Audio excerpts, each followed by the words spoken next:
From the tank on the campus of the College of Staten Island, CSI Sportsnet welcomes you into NCAA Division II women's basketball coverage on the ECC Network.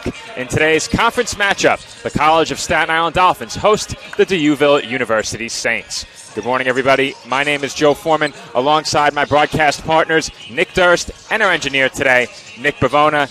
And Nick, the Dolphins are getting close to what is a must-win situation. We are drawing near to the end of the season in terms of conference playoffs, and right now, the Dolphins remain in the sixth and final East Coast Conference playoff spot. They are in a tie with Malloy University right now. However, the Dolphins defeated the Lions earlier this season.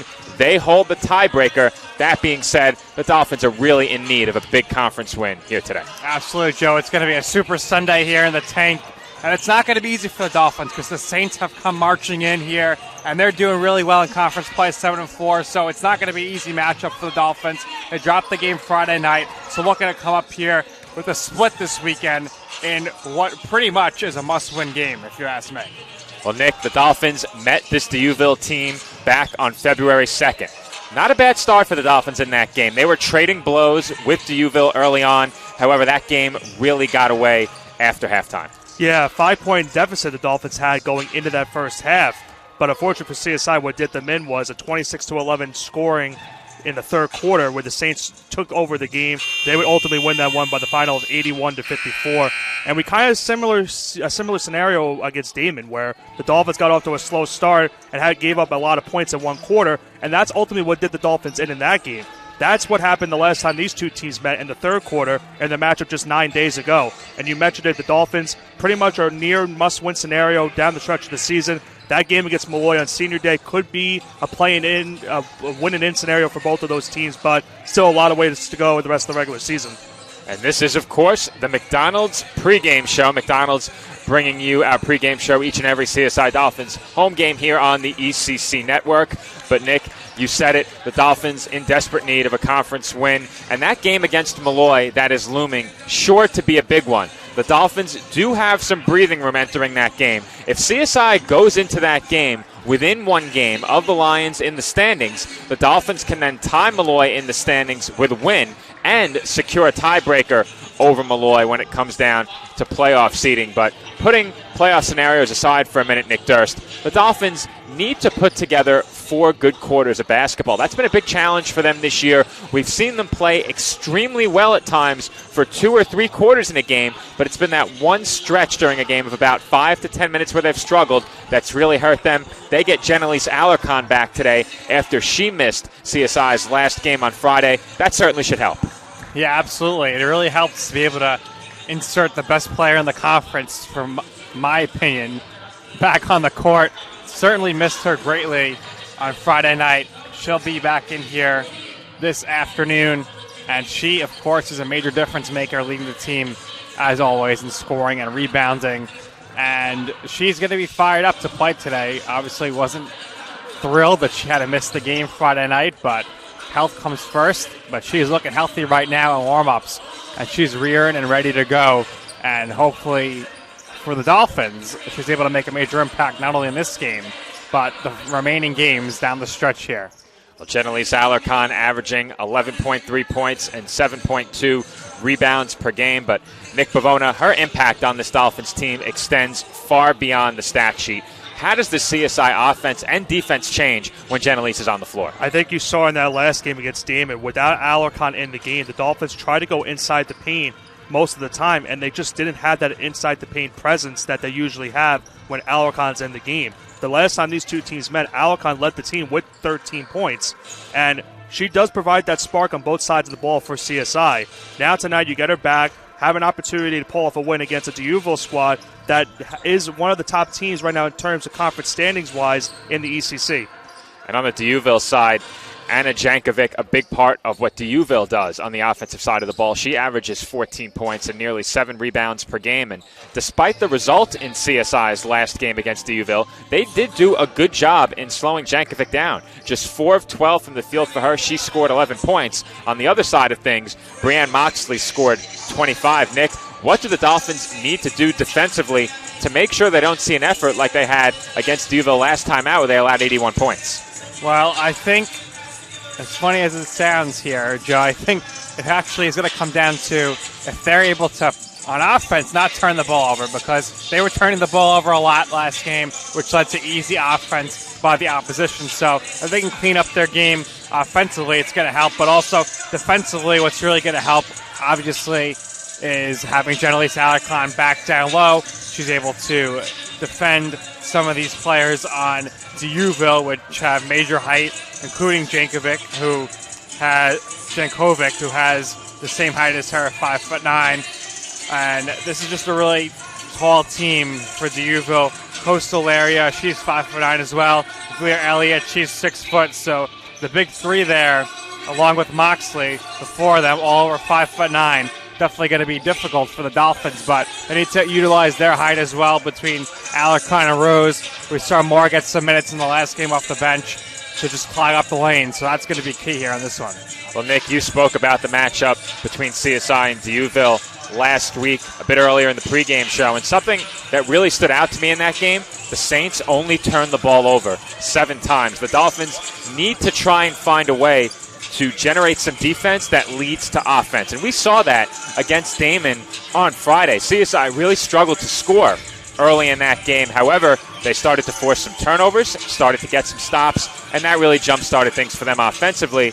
They did pull to within 10 at one point, but in that game, the Wildcats were able to pull away. And I think what really was unfortunate for CSI, that third quarter was not really good offensively for the Dolphins. I believe they shot 3 of 21 in that third quarter, and that's when they made it at one point a 10-point game. And if the Dolphins, we spoke about it in the post-game show. We said the Dolphins' effort was certainly there in that game, and they kept it going throughout the entire game, whether it was a lot they were down or even when they got it to 10 points at one point in that game.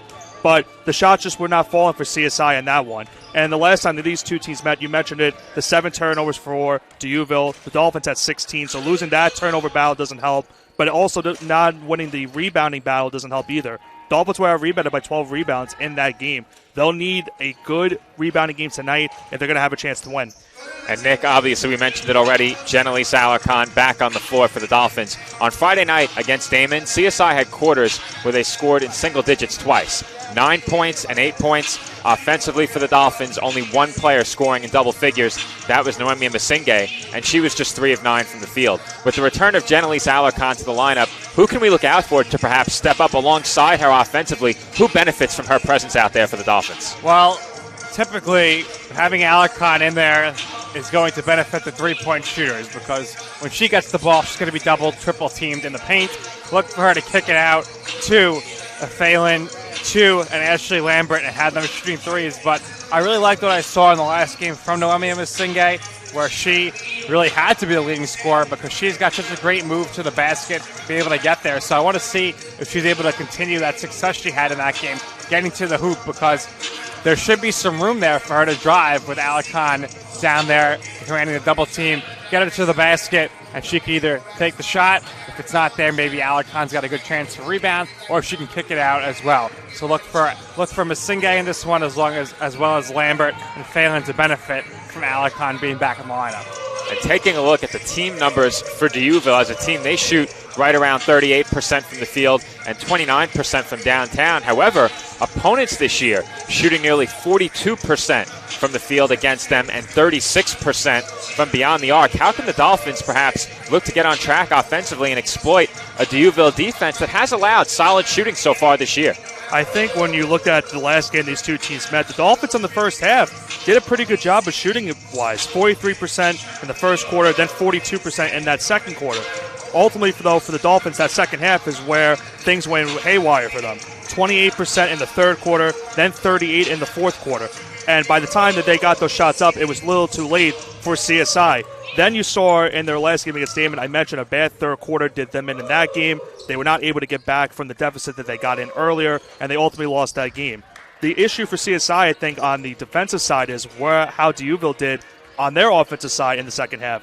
They shot 62% in that third quarter, including 4 of 9 from the three-point line, and then 58% in that final quarter. So the Saints had a slow start in that game. Big second half for them. CSI needs to make sure they play a good 4 quarters of defense in this game while maintaining and controlling their offensive mentality in this one.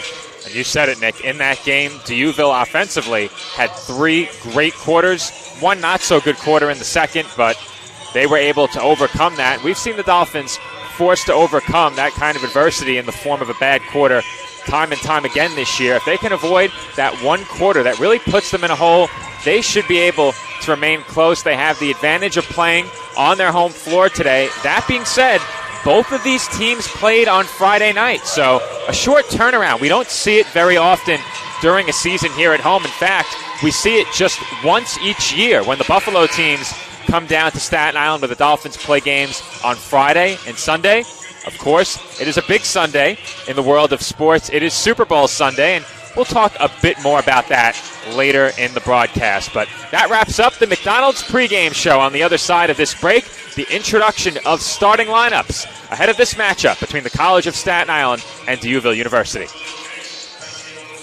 Chi Aesthetics Med Spa and Wellness Center. Our approach to beauty and wellness begins with a holistic plan tailored to the unique needs of our patients.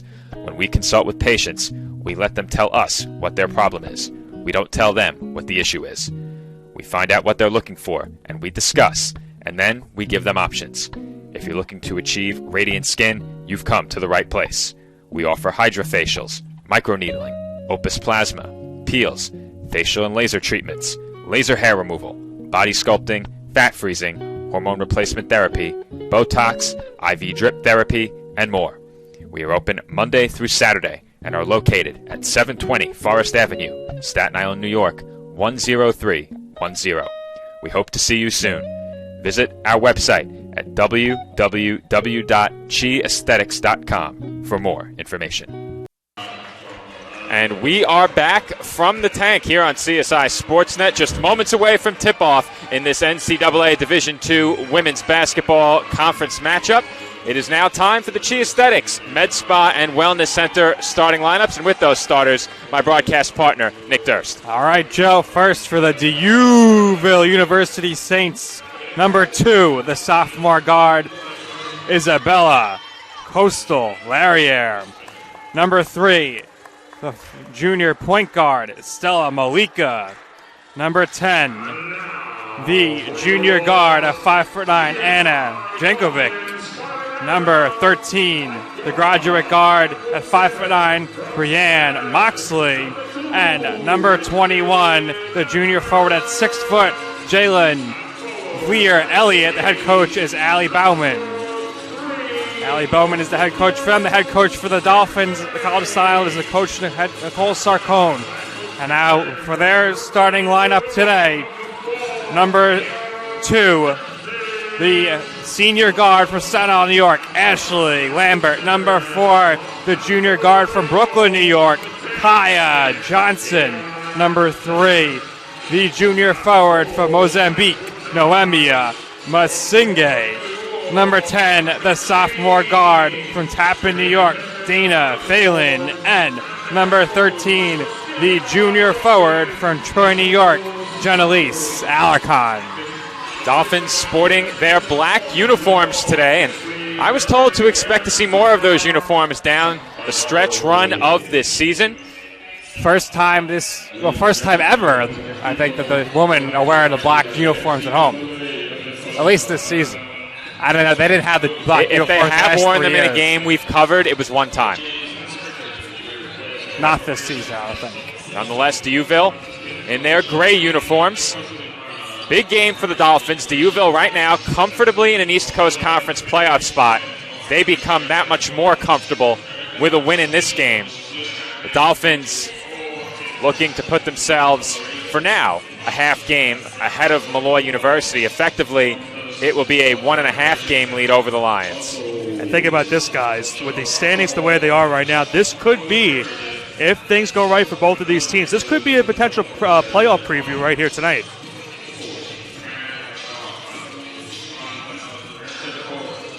Well, getting ready for tip here.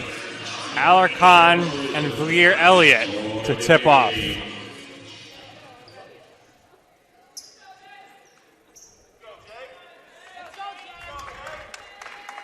Tip-off coming up as we awaited the conclusion of the sportsmanship statement. Alarcon will jump for the Dolphins. Jumping against Vlier Elliott for D'Youville. Dolphins possess it first after winning the tip-off. This is Masinghe swinging it to Johnson. Johnson crosses over, and that pass for Alarcon off target. Here come the Saints. Jankovic gives it up to Malika. Moxley, who had a big game against the Dolphins back on February 2nd. That touch on the wing. Now the feed goes inside. Costolaria was in trouble, and they work it right back inside. This time, Vlier Elliott working against Alarcon. Can't get the hook shot to go, and Phelan has the rebound. Nice defensive positioning from the Dolphins right there. That kick out to the perimeter sails over the head of a cutting Lambert. Malika slows it down, and the Saints will reset. Early on, guys, Dolphins with 2 turnovers on their first 2 possessions, so not a good, strong start for their offense. One of my keys to the game would be the Dolphins limiting their turnovers in this one. I think it's crucial for the Dolphins to be able to get off to a good start here. Moxley for 3. Moxley, like the Blackpool Combat Club, Nick, taking it to the competition right there, draining the 3. Nick had to conceal a smirk. He was loving that reference as that rattles in on the jump shot by Kaya Johnson. Kaya coming back with an answer of her own. Going to be crucial here, Joe, for the Dolphins offensively to keep pace early on and get off to a good start in the first quarter. That 3-pointer off the mark, and Johnson has the board. Lambert drew a foul along the baseline.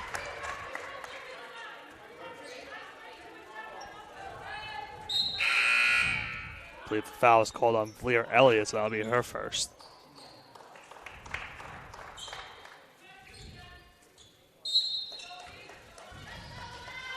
Inbound goes to Alarcon. Now Johnson swings it to Masinghe. Phelan uses the Alarcon screen. Lambert fakes, had the ball knocked away, and gives it up to Alarcon, who drives the baseline. Alarcon quickly doubled, and her pass is stolen. Another turnover for the Dolphins. Nowhere for Genelise to go there. And that 3-pointer is good by Sophie Fuglesang. I think that's something CSI is going to have to figure out what to do in that scenario. If Alarcon gets the ball inside the post, she might get double teamed most of the time, so they need to find the open man. Masinghe. Air ball. And in transition, the layup is no good by Jankovic. Now Phelan on the move. She's met by a defender, gives it up to Johnson. Phelan gets it right back and is too strong on the 3.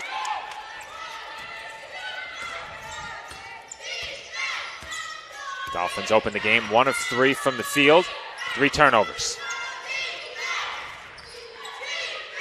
Fuglesang thought about another 3. This is Moxley on the wing. Fuglesang didn't think that time. Too strong. She got a good screen there by Jankovic that gave her some open space. Dolphins work it around the perimeter. Johnson had her pass tipped, and Moxley knocked it out of bounds. Coach Allie Bowman really utilizing her bench here, as now she's had 8 players in the game, and the Dolphins will match that with 3 substitutions of their own. Rose Weesey and LaFaro into the game, remaining on the court, Alarcon and Lambert.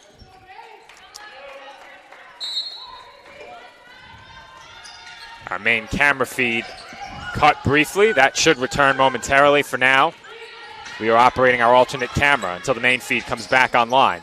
As that pass inside for Rose once again was tipped by the Saints. And Lambert gets tied up with Jankovic. All right, got a nice view of you and me in this alternate feed, so I better just a bit lean back. The main feed is back. We apologize for that.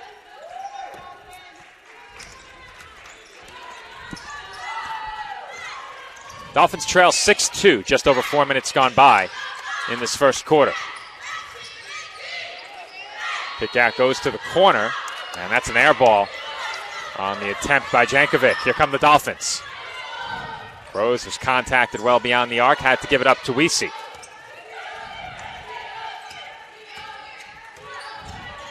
Weesey for Lambert, who is defended closely.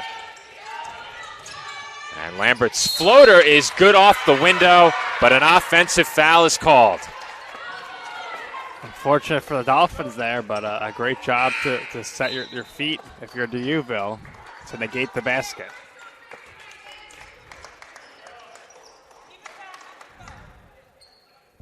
Quick second look right there on the offensive foul from Lambert.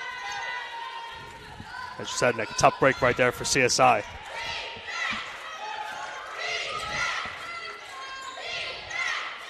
Saints have it, still leading by 4. This is Moxley on the wing, defended by LaFaro. Now Fuglsang swings it to her right. Malika working against Weesey, fakes, throws one up. Thought she may have gotten away with a travel there. Fuglsang for 3, and that's good.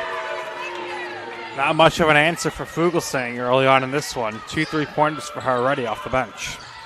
Rose to the basket, and she banks it in.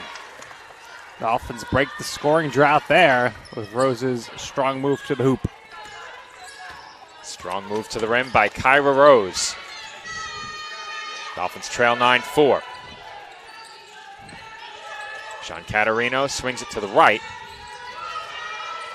Rubia Cano tied up, and she finds a cutting Moxley who can't finish the layup. Lambert for 3. Short. Nice look there in transition, but shot was short. This is Moxley. She hands it right back to Malika. Sean Caterino to the basket, lays it in. Nice move by her there. As right now the Dolphins having trouble closing out on the perimeter and in the paint as well.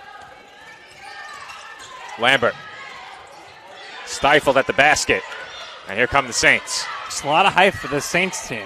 It's difficult to get open looks to the basket. Moxley off the mark from 3. LaFaro had her pass tipped. Lambert comes down with it. Feet inside. Rose, heavy traffic. And Kyra was fouled, or at least it appeared so. She traveled. I thought she was pushed.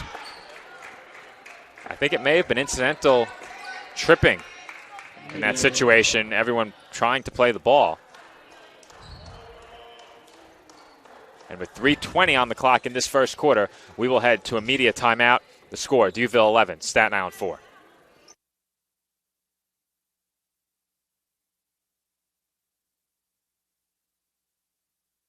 The Kettle Black on Staten Island, a top 5 wing joint in America by Food and Wine magazine. Serving daily lunch and dinner at the bar or on the floor. Perfect for family and group parties with top shelf drink and delicious food. From great times with good friends. Live sports and watch parties. To Staten Island's hottest nightlife. The Kettle Black features live music and DJs weekly. The Kettle Black features daily and nightly food and drink specials. The best Staten Island has to offer is at the Kettle Black. We'll see you there at the Kettle Black, located on 415 Forest Avenue, Staten Island. And we are back from the tank where the Dolphins trail 11-4.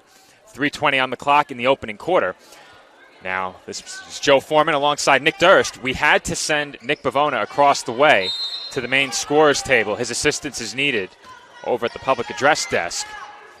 So right now it is just Nick and I. So if you don't hear Nick Bavona's voice, that is the reason why. Nick pulling double duty, and so are you right now. Nothing new there. Clock winds down toward 3 minutes remaining in the opening quarter. That shot no good by Vlier Elliott, defended well by Masinghe. Here comes Weesey up the floor. Now Phelan on the wing into the corner for LaFaro. LaFaro gets inside, finds Masinghe. Weesey left open. No good from three. And Vlier Elliott was fouled after grabbing the defensive rebound.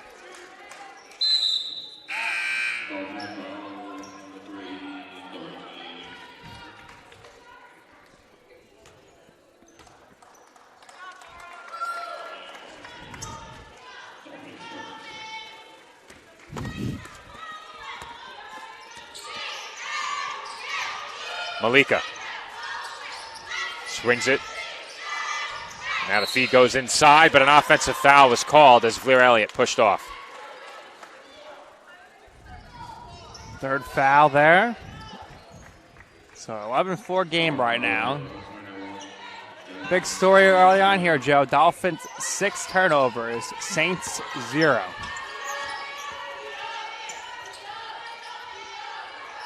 This is Johnson now for Rose. And a moving screen was called against Masinghe, and that's something we've seen quite often this season. Yeah, we've seen a bunch of moving screens. I guess just some aggressiveness to try to get the shooters open, but it has not paid off.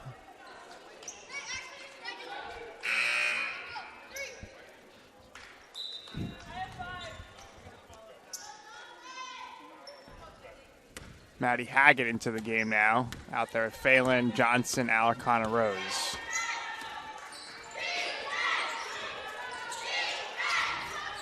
Dolphins offense in this opening quarter has obviously struggled, just 4 points, but defensively, outside of a couple of three-pointers, they've been pretty good. And even those three-pointers that were knocked down by Fuglsang were pretty well contested. Dolphins were there. Yes, it's just got incredible height, though. The wingspan is great, 6'1", so it's just hard to box out on that type of height. And the Saints have been held to 4 of 13 shooting as well. So the Dolphins defensively have not done a bad job in this opening quarter, but the turnovers have been a big issue for CSI.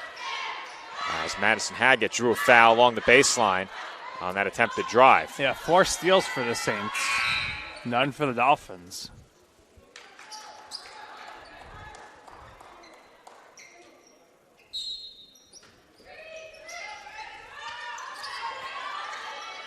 Phelan over to Alarcon. Genelise will look to drive, kicks out. Haggett open for 3. Short. Rose got her hands on the rebound, but it was tipped over to Vlier Elliott.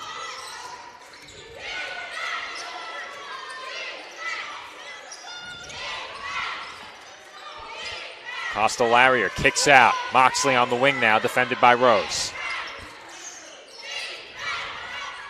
Feed inside to Vlier Elliott. Haggett tried to help, but she was no match for Vlier Elliott. Vlier Elliott 6 foot there.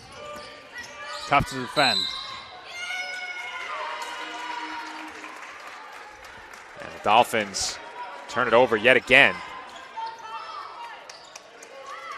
That is turnover number 8 in the opening quarter for CSI.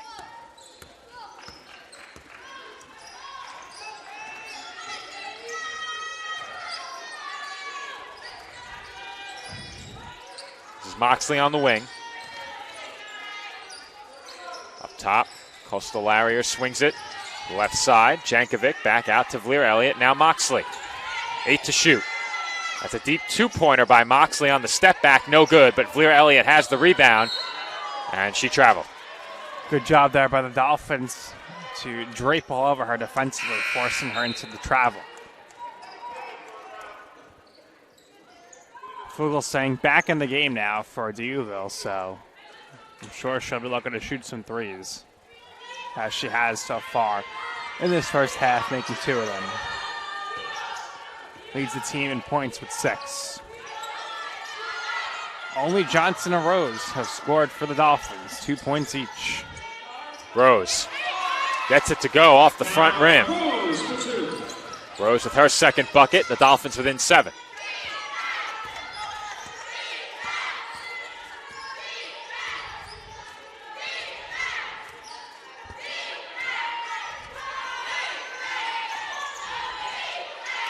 6 seconds remaining in the quarter. Moxley fakes, picks up her dribble. Fuglsang from downtown, no good off the back iron.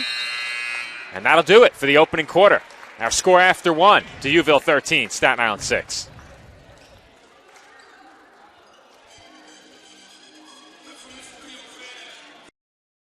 Hobra, a taco joint, Staten Island, where we're proud to have shared our family-first spirit with people from throughout New York City and the world. With indoor dining available both at the bar and on the floor. Or step outside for additional seating and an outdoor bar. Serving beer that's crisp, ice cold, and worthy of a day at the beach. Cocktails that explode with flavor. And great food made with the freshest and healthiest ingredients available. Events feature food and drink specials, live music, and the best of Staten Island nightlife. Your CSI Student ID saves you 10% on your dine-in order at Hobra. Visit us at 412 Forest Avenue, Staten Island.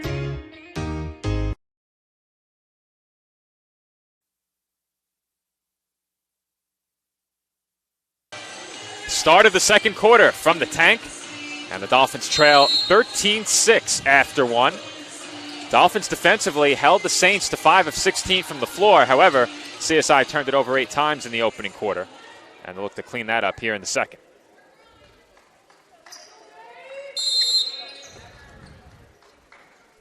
Five on the floor for the Dolphins. Haggett, Johnson, Rose, Oyekansola Oke, checking in for the first time, and Dana Phelan. Well, Joe, this weekend so far. And Oke knocks down a three. Needed that. I was going to say this weekend so far, Dolphins single digits in most of their quarters, but okay, trying to change that tune there. 3 points on the first possession.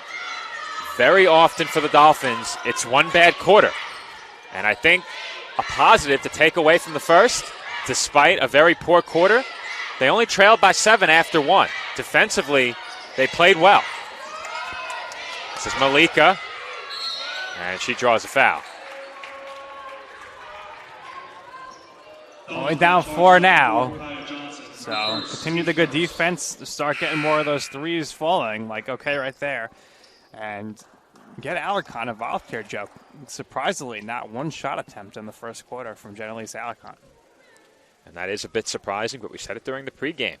Her impact extends far beyond the box score in many games as Malika knocks down the first free throw. Dolphins, in that opening quarter, only attempted 9 shots. And that's in part, of course, a product of turnovers, but only 3 of 9 from the floor. That three-pointer, their first make in 5 attempts on the last basket by Oke. Phelan, bounce pass for Rose, and it goes straight through her hands.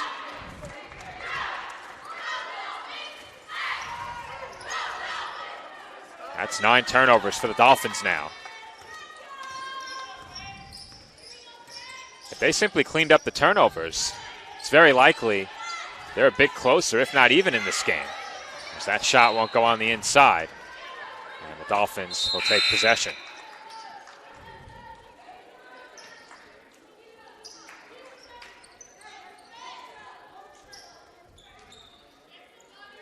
Carla Torubia Cano into the game now for Deauville. Her first appearance, I believe. Deauville has been cycling players in and out of the game quite a bit. Yeah, I think everybody on their bench has played. Kyra Rose on the drive draws the foul. She will head to the line for 2 shots. When Rose has been in the game, especially this season, more so even than last year, she gets to the rim at will. Yeah, she's got a nice move to the basket. I mean, there's an argument that could be made, Joe, that she might be the best ball handler on this team. We've seen her run the point a little bit as well this season. Rose and Alarcon both up there in the mid to high 40s shooting. By far the most efficient Dolphins. as Rose goes 1 of 2 from the line. Dolphins back to within 5.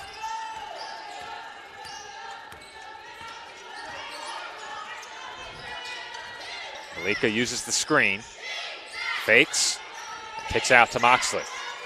Moxley thought about a 3. Now in the corner, Jankovic drives the baseline. And Phelan was whistled for a foul. Dolphins foul charge number 10, Dana Phelan, her first, team second.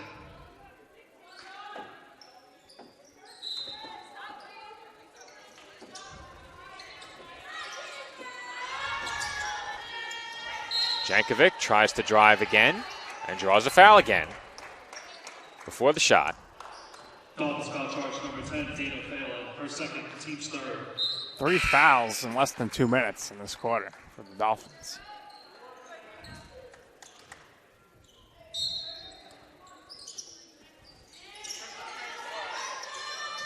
Malika on the wing. Deep 2-pointer off the mark. And the rebound is pulled in by Turubia Cano. Moxley kicks out. Good defense there by Lambert to poke that away temporarily.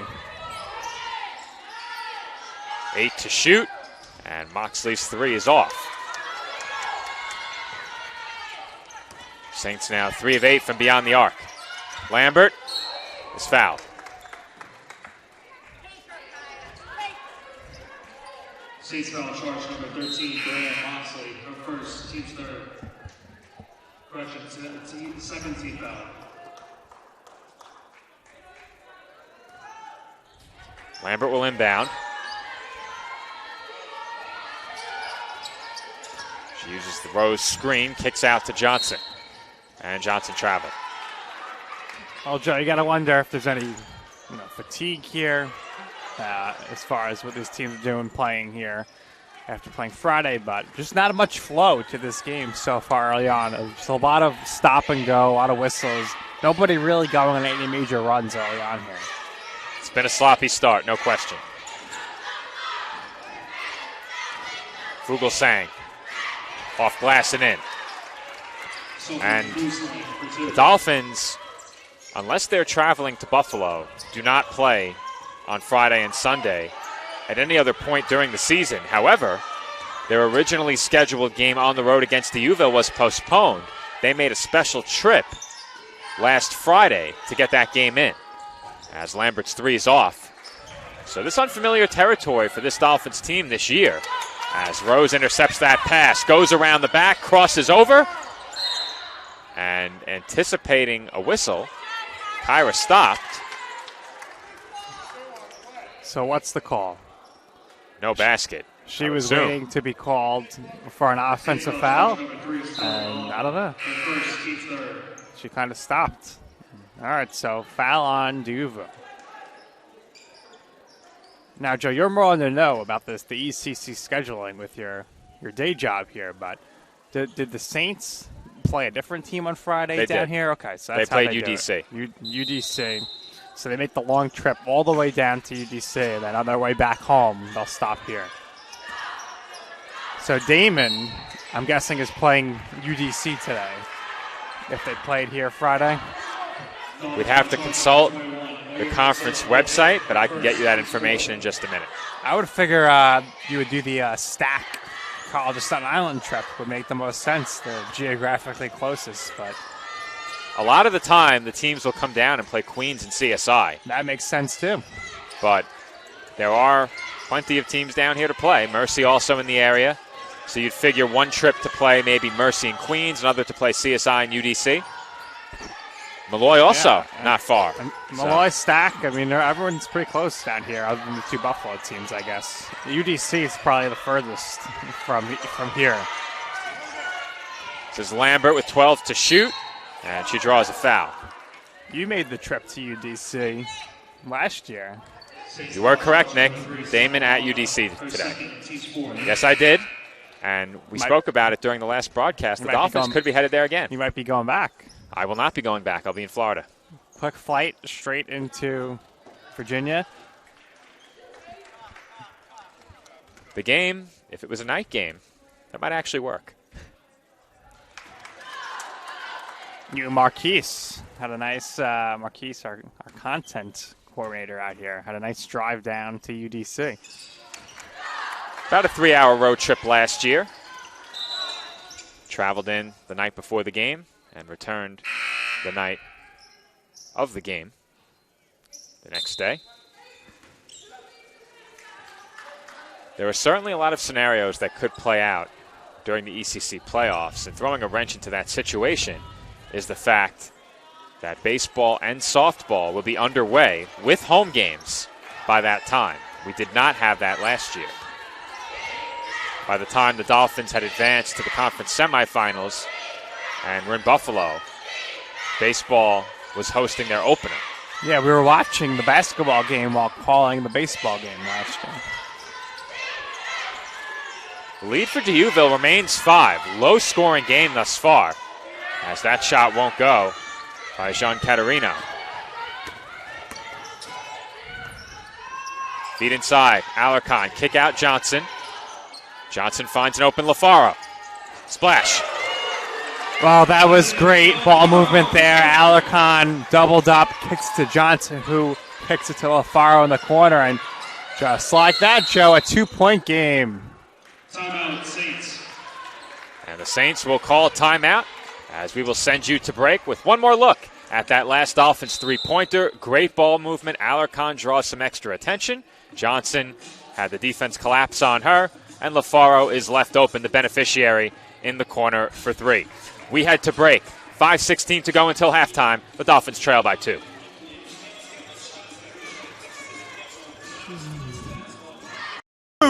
No, I'm right. The podcast that uncovers the origin stories of some of the biggest names in sports, media, and entertainment. Nick Durst here along with Joe Calabrese. Here we are, 200 episodes later, about 150 episodes with guests, our friends, soon to be your friends. Well, it's pretty clear, Joe, that it's all about You Know I'm Right, the podcast. That's my You Know I'm Right moment.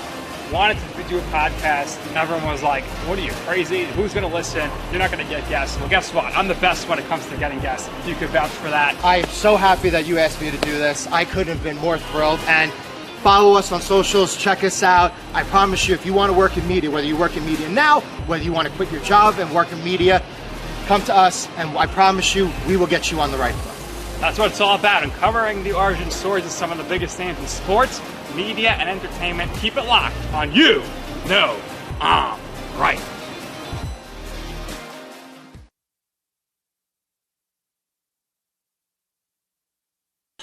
And we are back from the tank, where the Dolphins have worked their way back to within just 2 points. Our score, Staten Island 15 and D'Youville 17. CSI in the opening quarter scored just 6. They've scored 9 in the second quarter, still over 5 minutes to play. They've held the Saints to just 4 points through the first 5 minutes here in the second. Fuglsang, leading D'Youville in scoring right now, gives it up. And Jankovic knocks down the 3. That was an easy shot there from Jankovic. Easy like Sunday afternoon there. And that pass intercepted by Jankovic, intended for Alarcon on the cut. Clear Elliott, mid-range jumper, rattles out, and Lambert has the rebound.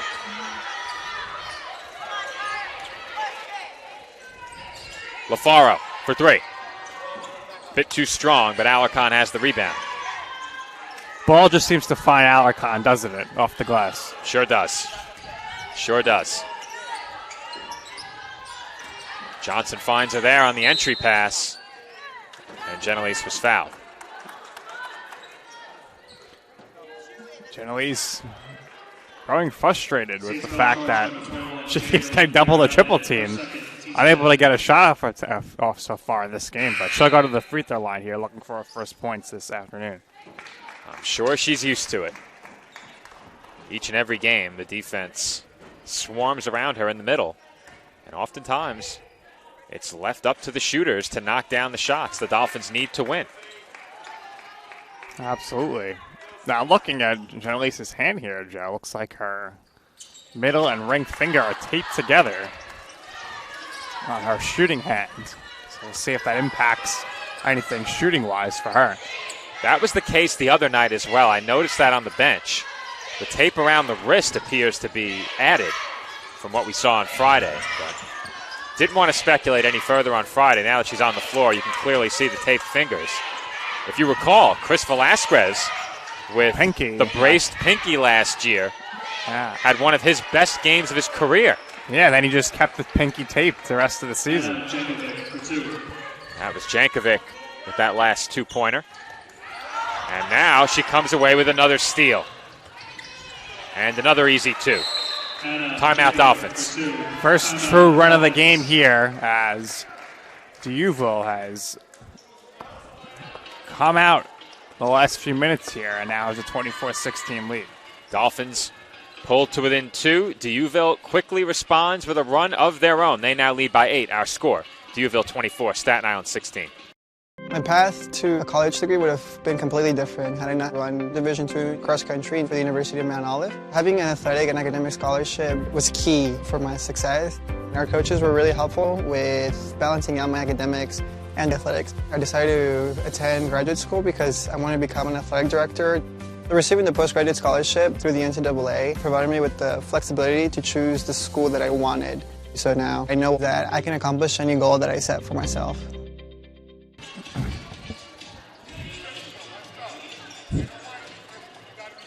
And we are back from the tank with some additional information regarding how the ECC schedules their Friday-Sunday games, courtesy of men's basketball head coach TJ Tibbs. So we'll clear the breakboard off the screen. Thanks to Coach Tibbs for tuning in for this amazing broadcast this afternoon.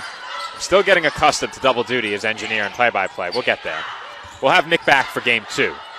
As Kyra Rose banks that shot in, the Dolphins back to within 6. So the way it works is that there are 4 pairs of travel partners in the conference. Mercy and Stack, Queens and Malloy, Damon and D'Youville, UDC, and CSI. So Damon and D'Youville plays most of their games Friday and Sunday unless they're playing each other or Roberts Wesleyan. That shot a bit too strong by Haley Schaefer, rebounded by Lambert. Feed goes inside to Alarcon, who kicks out to a wide-open LaFaro, short on the 3. And D'Youville has the defensive board. So Damon and D'Youville play mostly on Friday and Sunday unless they play each other or Roberts. The distance between Buffalo and UDC about the same as the distance between Buffalo and CSI. Interesting. Well, makes sense to do it that way. That three-pointer short by Schaefer. Alarcon has the rebound, and she was fouled. So more free throws coming up for Jenna Lease and the Dolphins.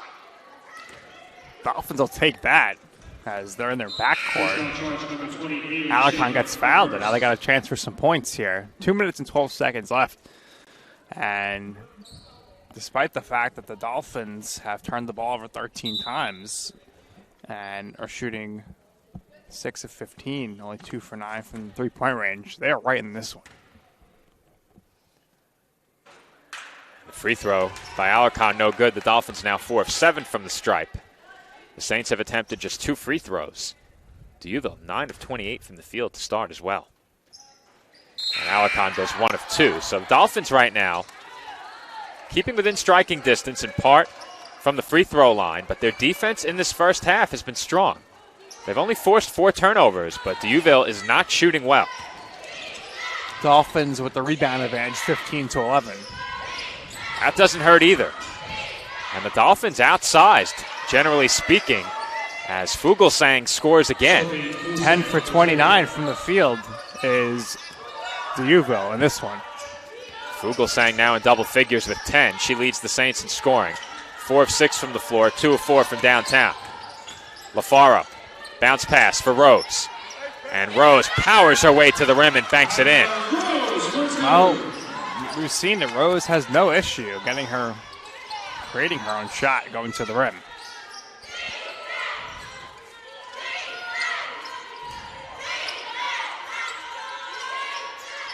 Ball in the corner now as it's sent cross court. Ava Pearson kicks out to the corner. Now Jean Catarino picks up her dribble. 3 on its way. It rattles out from the corner on the attempt by Pearson.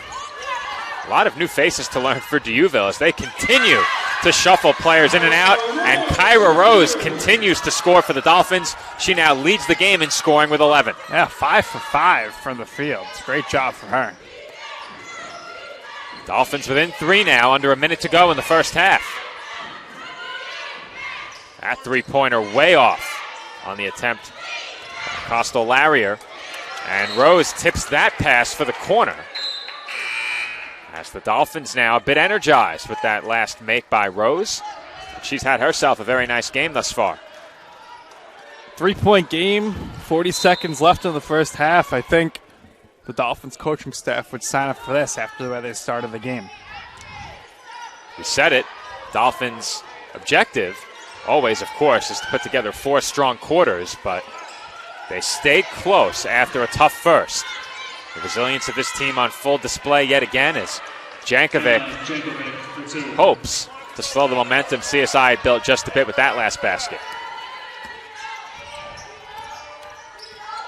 Inside of 20 seconds to play, first half, the shot clock has been turned off. Johnson uses the Rose screen, looks to attack, and that pass too high for OK, cutting along the baseline.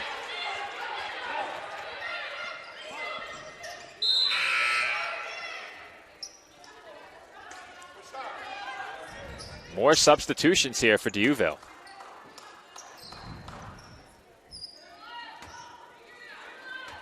Nine seconds to go, first half. Jankovic will let the ball roll toward half court. She scoops it up just shy of the timeline. 6 seconds to go.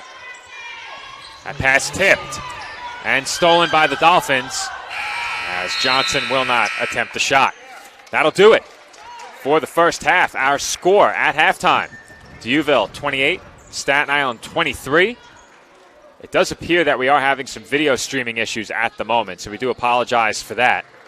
We are operating off of Wi-Fi for the first time this season as our internet here on campus has been having issues, and we'll have to address this at halftime. I think it's a power situation that we have as well. We'll be right back with the TLC Physical Therapy halftime report. Nick joined on the floor by women's basketball head coach Nicole Sarcone. And we are back for the TLC Physical Therapy halftime report. Nick is joined down on the floor by women's basketball head coach Nicole Sarcone.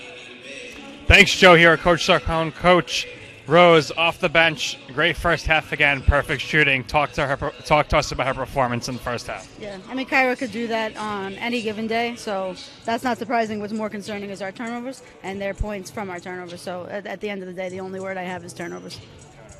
All right, so obviously that was the main difference so far in the first half. But overall, the team playing pretty solid defensively for the most part, holding the opposition to only 30% shooting. Yeah, I mean, I think we're doing a decent job. I wouldn't say pretty solid. We got to have a dog mentality on the ball. One jab getting to the rim on us is not acceptable. So we're giving them points and we're not scoring, and that's the recipe for disaster. So we got to stop turning the ball over and we got to dig in on the defensive end. Fair enough, Coach. Thanks for your time. Best luck in the second half.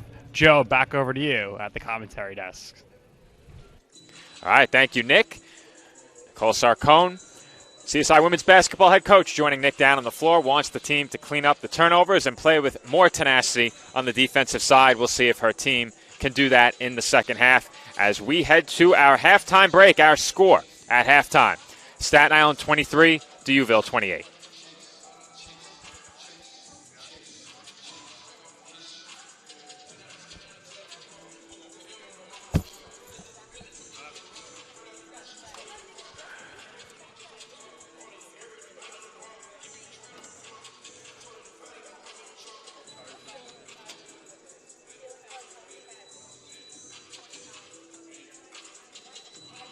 Laptop.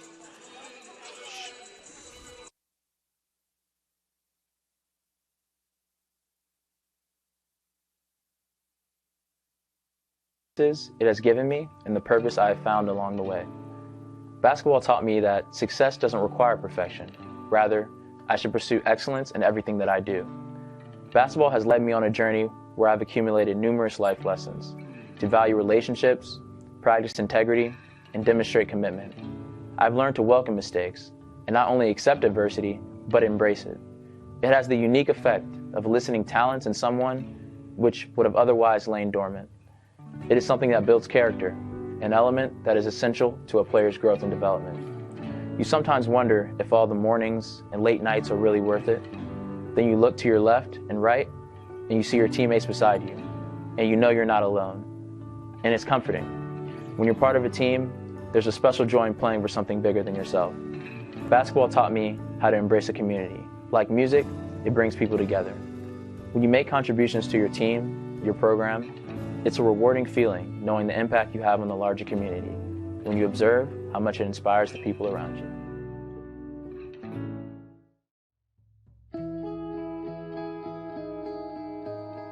Dear basketball, I was only a few months old when I took my first photograph with a ball in my lap. From that moment on, you never left me. Growing up in a small village in upstate New York, 2 miles from the Canadian border, you were my constant go-to for fun and entertainment. No matter if there was 3 feet of snow or the sun was scorching hot, I always found a way to be with you as you brought me so much joy. As a child, you always had a way of bringing the neighborhood kids together. Every day we would find our way to the circular paved patio I had in my yard with an 8-foot rim nailed to a tree. It wasn't the classiest court to play on, but it worked for us, and it's where my passion for you began. Little did I know you would take my friends and family on a journey of a lifetime. It was from you where I learned to be brave, courageous, and adventurous, that if I stuck with it through my moments of failure, disappointment, and heartache, I could achieve anything I put my mind to. Like attending Duke University on a full scholarship where I was able to surround myself in greatness both in the classroom and on the court. It is here where I truly learned how to step out of my comfort zone and discover what I was made of, refusing to let my insecurities and fears hold me back. Gail Gestencourse and her incredible staff, along with my teammates, gave me a family away from home that I could have never dreamt of as a little girl. The ACC championships, the NCAA tournaments, including the national championship game in 1999, cannot match the friendships and relationships I developed because of basketball. See, I find it to be the relationships that we develop through our sports participation that are in fact the most meaningful and memorable. Basketball, you have given me a life team that I can never repay you for. You have supplied me with a platform that allows me to give back, to inspire, motivate, and encourage individuals to go after their passions, to push through their failures, and be fearless in stepping out of their comfort zones. It was because of you I was able to start my first company with co-founder Colleen Healy from UConn Women's Basketball called Orca Leadership. Orca standing for opportunity, resilience, contribution, and accountability. All 4 pillars we learned from playing your game. Even further, we were able to start up our own academy called Beyond the Game Academy, helping athletes across the country reach their dreams. I could have never imagined this life, and I have you to thank. Thank you, basketball. The opportunities that basketball provided for me has been crazy. Being able to travel all over the world, to even a different country, just being able to meet so many different people and build so many different relationships has definitely just opened so many doors for me. Opportunities that basketball has provided me, just to meet a lot of people, travel a lot of places, around the world and also around the country. It's just, a great experience to make me a more well-rounded person. Just being able to learn from my teammates, learning really what sacrifice is about, learning about hard work, just being a part of a team, having that support group, having somebody that's there to support you no matter what. It's been great. Basketball has given me a lot of opportunities. Obviously, just traveling and coming here, this is special. And we went to Spain over the summer, and I had never been out the country before that, so it was special. And obviously, just giving me a free education. It's a big thing, and I'm glad basketball has been able to do it for me. It's provided a lot of opportunities, provided me to get a college degree, travel places that I never thought I would travel to, and just meet new people. I'd say basketball has just provided me with a variety of opportunities. Just the connections that I made in the Purdue community, and kind of just growing as a player and as a person has. I'm definitely blessed and grateful to have all these opportunities. Dear basketball, since I was a kid, you have always been a way for me to clear my mind of everything going on in life and just have fun playing and competing. You led me to CNU, where I've become a part of a close-knit basketball family, You've let me build relationship with my brothers that not many people get to experience, and these relationships have been able to grow and will certainly last a lifetime. You have taught me that this sport is more than getting the best stats or winning the most games, but it's about enjoying the experience, making a difference in the community, and always competing at my highest level.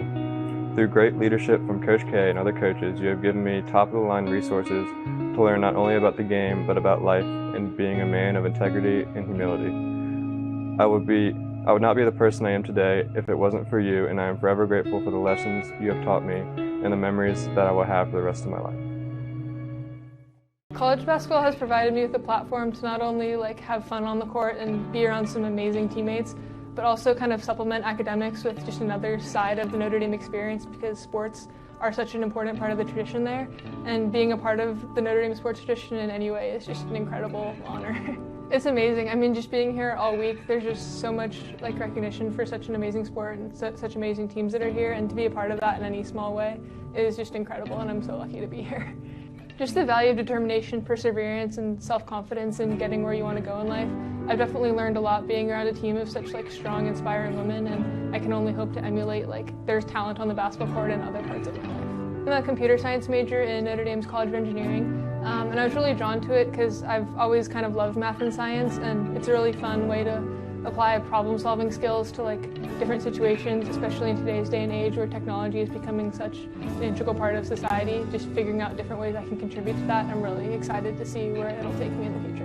I mean, I think just the general mindset of approaching something from how can I solve this in not only the best way but the most efficient way, because there's a big emphasis on that in a lot of my classes, and just kind of seeing how the sports world and the academic world can overlap, even with just the GPS things that we wear during practice to keep track of how hard we're working. Just the technology behind that is super interesting to me also.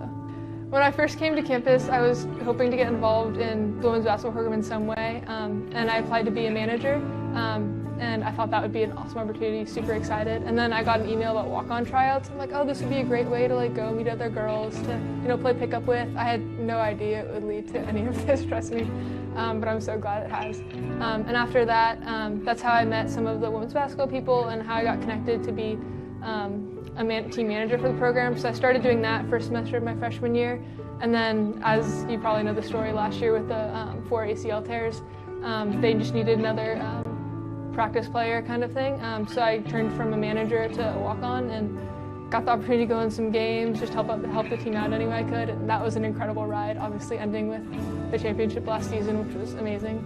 And then same thing this year, kind of just some injuries happened and they needed someone to step up. So I mean, I'm here to be whatever they need me to be, and I'm so blessed to be a part of this program in any way.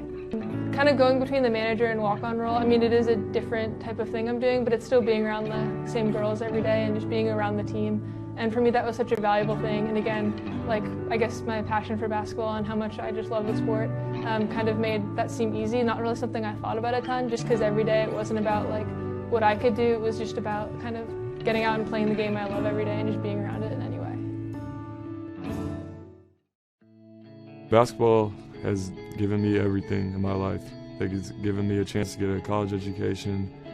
It gives my families to take trips to these cool tournaments we go to, and most importantly, my relationships with the people I've met throughout the years, and Coach Izzo down to my junior high coach.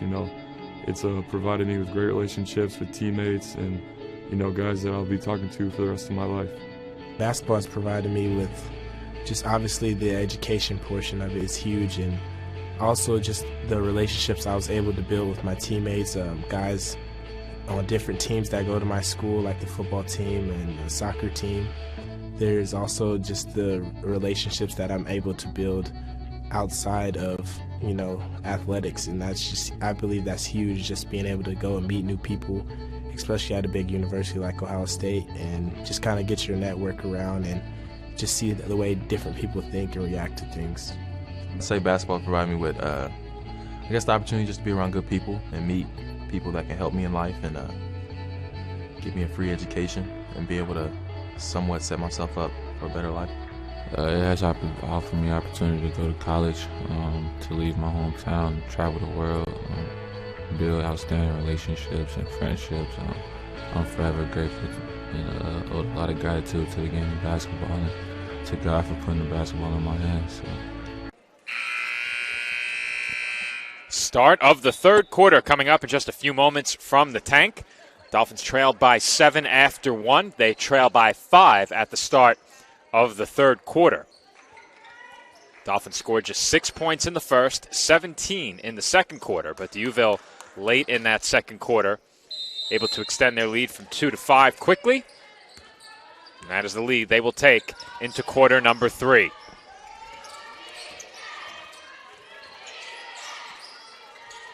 Saints send the ball down into the corner. Malika surveys back up top. Kick out. Goes to Costolarier, and now on the wing, Malika has it again. Malika drives and is fouled by Johnson. Dolphins foul charge number 4, Kaya Johnson, her second, team's first. Well, Joe, Coach Sarkon,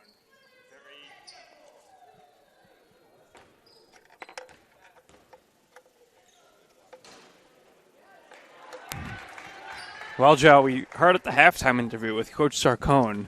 She was very fired up, showing more emotion I think we have ever seen from her from a halftime interview. So not happy, of course, with the first half play with the ball security for the Dolphins. So that is going to have to be tightened up here in the second half in order to propel the team towards victory.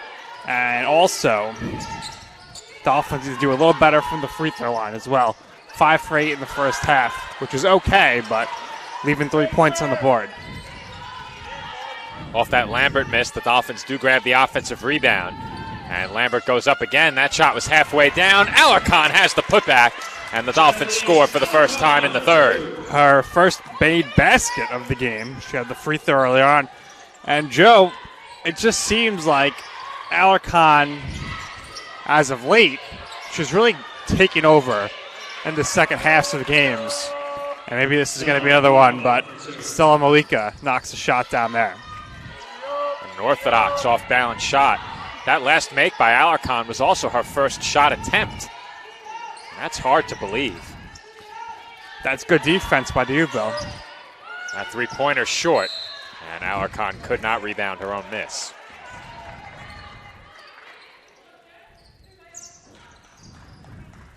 Genelise hasn't taken many threes this year. I believe it was 3 or 4 last time I looked.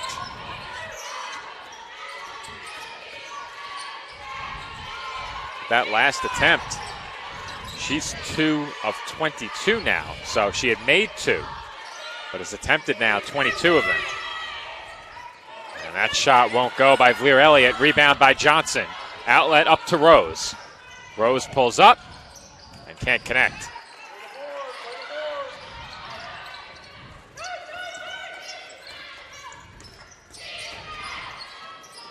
Malika nearly lost her footing. Now Moxley. And I think we had a 3-second violation. 3 seconds in the K. I love when that's called, Joe. I think it's really not called enough across college sports, college basketball. Always hard for us to follow it from the commentary desk, but somebody watching via the main camera feed back at home can pick it up a lot more easily. I remember when I used to play basketball as a youngster, I was always very cognizant of that. This is Rose, double teamed, and she threw up a tough shot in traffic that she also touched last, so they're going to say it hit off of Kyra's elbow. Nicole Sarkon didn't like the call.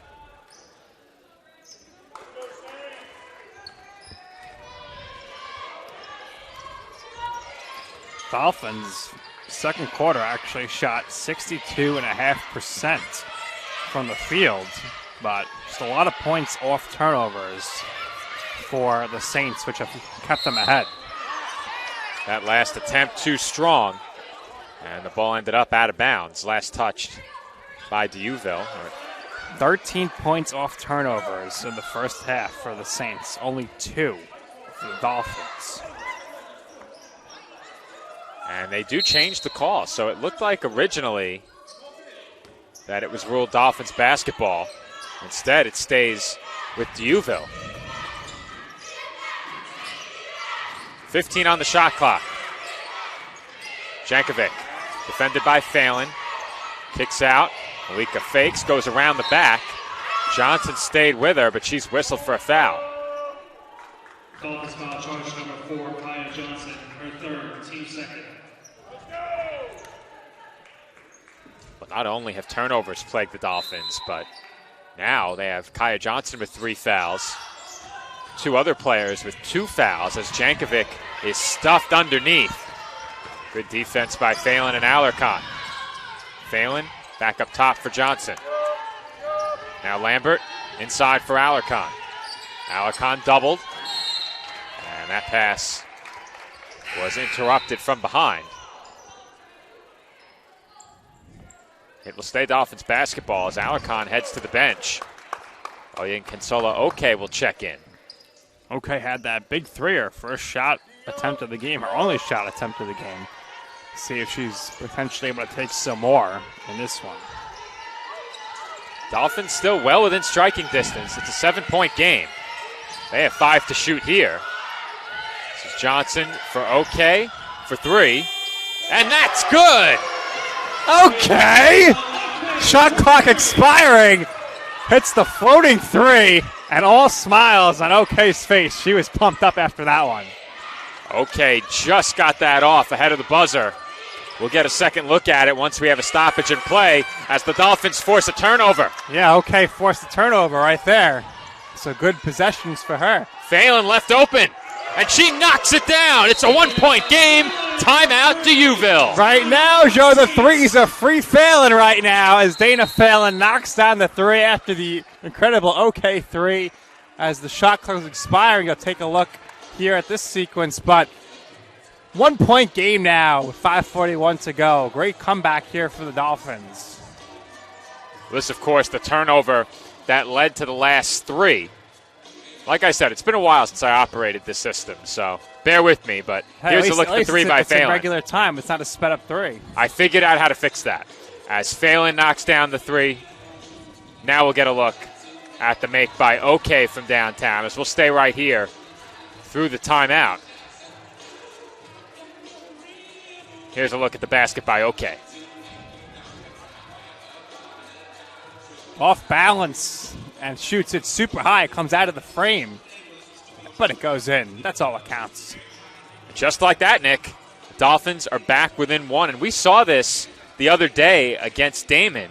Dolphins were down big in that game. They were down 18. Final 2 minutes of the first half was looking very bleak, and then all of a sudden, back-to-back three-pointers propelled the Dolphins right into the game. They came out in the third quarter, cut the lead to 10. Things looked promising, and then Damon went on a run that put the game out of reach. The Dolphins have to make sure they keep their foot on the gas here and continue to play with that tenacity that Coach Sarcone was looking for when she spoke to you at halftime. Yeah, she was fired up talking to me. I can only imagine what she said in the locker room. But right now it's paying off, and the Dolphins are looking like a whole different team here early on in the third quarter. Dolphins in this game shooting 44% from the field, just 31% from downtown, but they've held D'Youville under 33% shooting. Yet the Saints still have a 1-point lead, and once again, it all goes back to those turnovers, 14 of them for the Dolphins thus far. And undoubtedly, they'll look to clean that up. You know, Coach Sarcone brought up that point. Looks to be an issue with the scoreboard or the clock. So they pulled the teams back to the benches. And I think they're signaling a few to come over, Jeff. So Stephanie gave you a look. I'll go check in over at the scorers table. Nick, you take over. All right, so this is where we're at right now, folks. 5:41 left in the third quarter. D'Youville ahead 32-31 as the Dolphins have come storming back. Take a look at some of the leaders and points in this one. For the Dolphins, Dana Phelan, only 3 points, but that was a big one right there on her last shot as it went in. 3 points. Annalise Alarcon, 4 points in this game. Ashley Lambert, 2 points. Kaya Johnson, 2 points. Kyra Rose, 11 points. Lizzie LaFaro with 3 points. And OK with 2 big threes. For D'Youville, Jankovic, 9 points. Moxley, 3 points. Valier Elliott, 2 points. Malika, 6 points. And as we head down the list here, Morgan Giancanarino, she has 2 points. And Fugelsang has 10 points as well. Joe Foreman on the other end, they're trying to fix the scoreboard as there appeared to be some sort of issue. But D'Youville, 12 of 37 shooting, 32.4%. And they're 4 of 12 from three-point range, 33.3%. Free throw-wise, D'Youville, 4 of 4, 100%. Dolphins, 11 of 25 from the field, 44%. Three-point-wise, 4 of 13, 30.8%.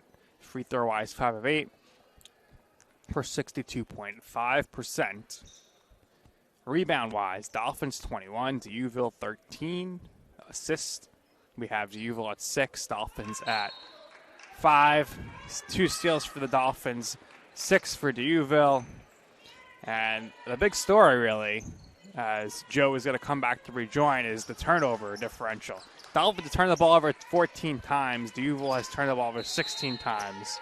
And that has been the main difference so far. That's the only reason why I believe D'Youville has the lead. But here we come back the other way as Malika with the ball. And she's looking to kick it inside, unable to. Gets to Fugelsang. Fugelsang across the way. And we're going to get an offensive foul as Joe rejoins us here. Joe, great job fixing the clock. Fixing the whole scoreboard, rather. I can't say I've seen that issue before. So what happened is our Daktronics scoreboard panel stopped communicating with the display up on the wall, seemingly out of nowhere. I've never seen that happen before, but it looked like the panel crashed. So we rebooted. We took a picture of the scoreboard where it was, reset everything, good to go. As that shot by Rose is short, rebounded by Valier Elliott. And the Dolphins right there had a chance to take the lead after trailing by 7 just moments ago. Final 5 minutes of the third quarter from the tank. And Johnson just picked up foul number 4. We'll see if they let her ride here or if she's going to head to the bench. Well, I think she has to come out if that's number 4. Another timeout right after the host scoreboard issue. Well, that'll send us to immediate timeout. Here's one more look, slowed down, of that call against Johnson, and that is how we will send you to break as the Dolphins trail by just 1. And when we come back, it will be free throws for the Saints.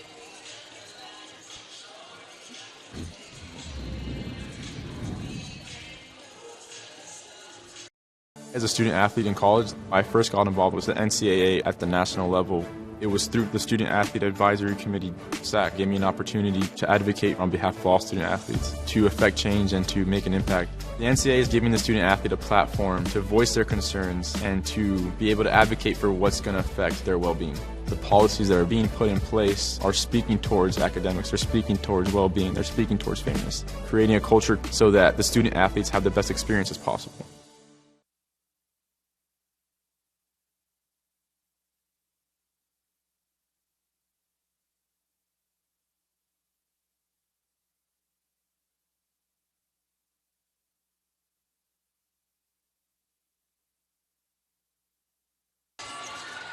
And we are back from the tank where the Dolphins are within 1 point. Our score, D'Youville 32, Staten Island 31. Free throws coming up here for the Saints. As Stella Malika stands at the free throw line for 2 shots. The first is no good.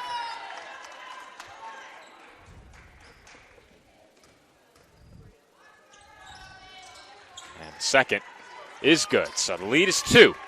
For D'Youville, the Dolphins send LaFaro, Oke, Haggett, Lambert, and Rose out on the floor. Moxley, Jankovic, Valier Elliott, Malika, Fugelsang on the floor for D'Youville as the Dolphins turn it over. A three-pointer on its way. Too strong off back iron. Valier Elliott has the rebound. Can't put it back in. Was nearly stripped and still can't score. 3 chances there for D'Youville. They come up empty. Haggett finally securing the ball there for the Dolphins. Huge size advantage out there for the Saints as well as the official. I think they were checking to see if there was a potential injury.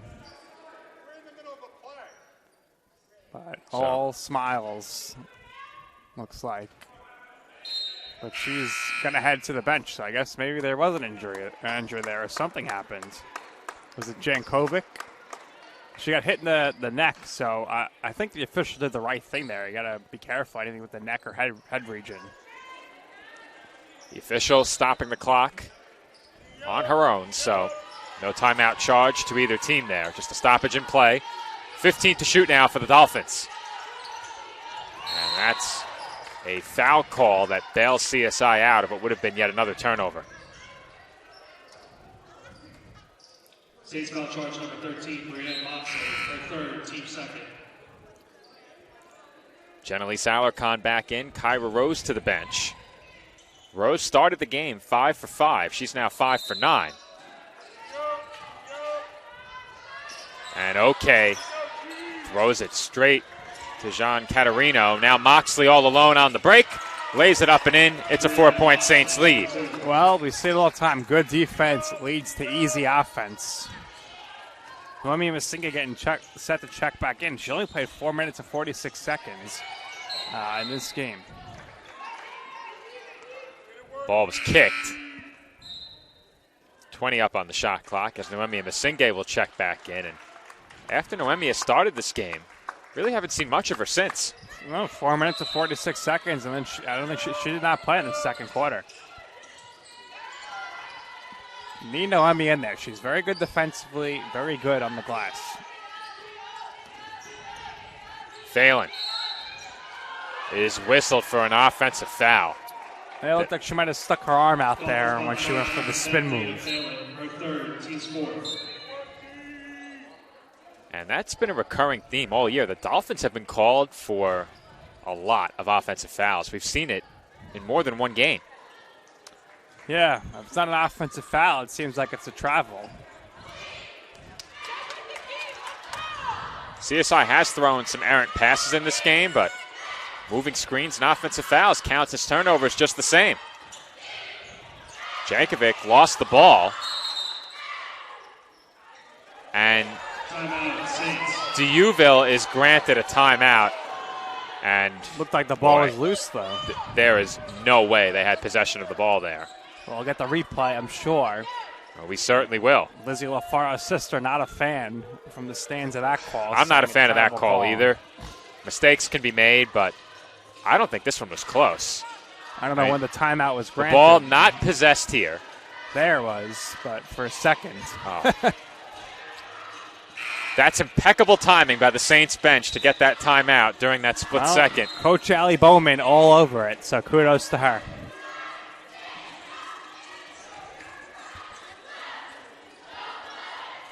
Saints will take it. Dolphins bench not happy, and Nicole Sarcone and her coaching staff been a bit frustrated at times during this third quarter with the officials. That ball was nearly poked away. Moxley, defended by Alarcon. She crosses over, goes down. I thought there could have been a foul called there, but it doesn't matter, as Isabella Costolaria from downtown has given the Saints their 7-point lead back. Costolaria with the shot clock expiring drains the three. Well, for the sake of impartiality, I thought the Dolphins did get away with a foul there. As Haggett will try the three, and she can't answer, but Alarcon has the rebound and the putback. Jenelise coming up big there, her sixth rebound, 6th point. Huge offensive board by her. There are some baskets that she converts on. I just don't know how she does it. She got that rebound, landed, went right back up, and banked it in around a defender with the left hand. Tough finish. Well, As jump ball was called, and it will be Dolphins basketball. Well, for Jenelise, when the going gets tough, the tough get going, and she's always able to make those tough shots, make them look easy. Time and time again throughout her Dolphins career, she has been a second-half big-time performer. When the team goes into the half trailing, it seems to light a fire under her that ignites her offense and defense in the second half. So often, she comes up huge in second halves of games when needed. This is Phelan to the rim. Floater is good, and the Dolphins are back to within 3. Well, Dolphins continuing to fight back on this one. They're really only a big run away from taking the lead. The Dolphins have not gone on any runs in this game other than they had the 2 back-to-back threes before between OK and Phelan, and that was it. That last three-pointer was no good by Moxley. Moxley's just 2 of 7, 1 of 3 from beyond the arc. I think that last shot actually pushed her to 2 of 8, 1 of 4. And LaFaro's floater won't go. Masinge got her hands on the loose ball. Moxley's trapped in the corner, and she was able to get rid of it. Here come the Saints. Malika looks to drive, defended by Phelan. Moxley swings it. Fuglsang left open, and she makes the Dolphins pay. Makes it look easily there. Drains the shot. And a foul's called against D'Youville. That's the third team foul against D'Youville. Her third, team's third.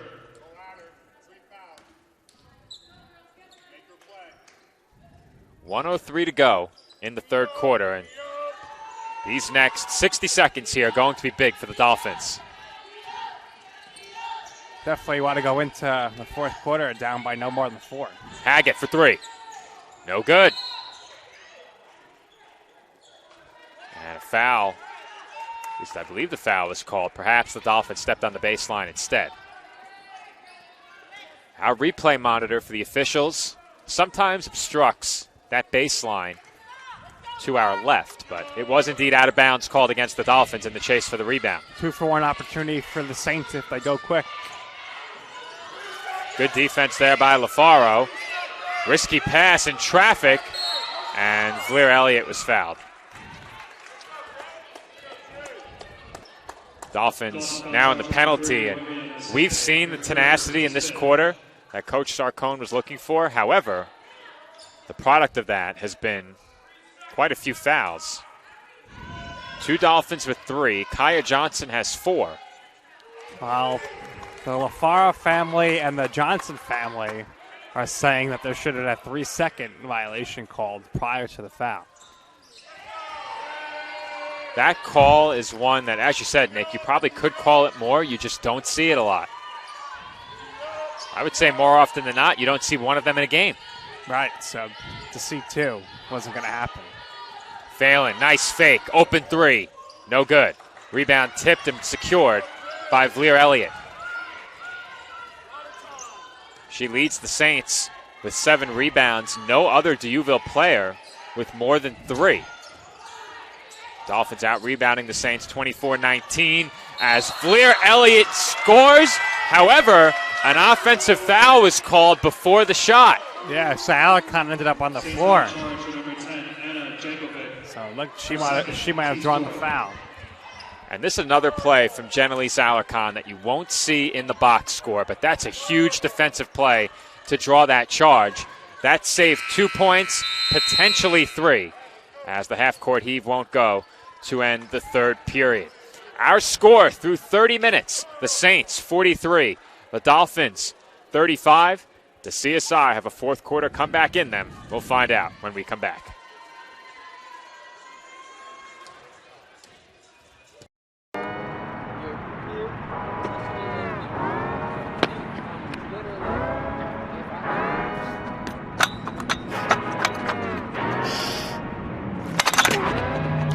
I was the kid who would do surgery on my teddy bear and have my sister be my patient, and I would wear the stethoscope and the lab coat. I was that kid.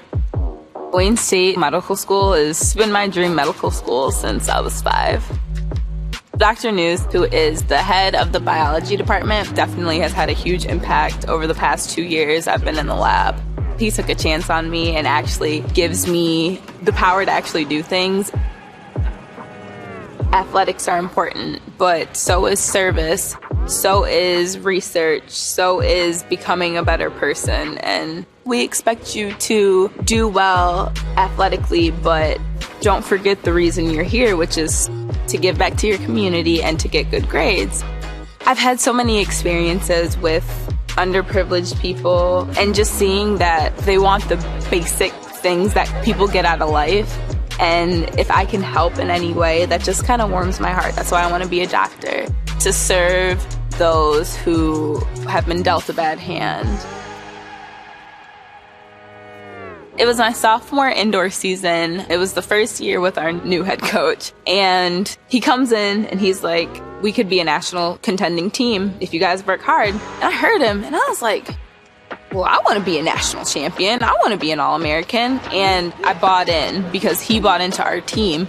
And I qualified to go to indoor nationals.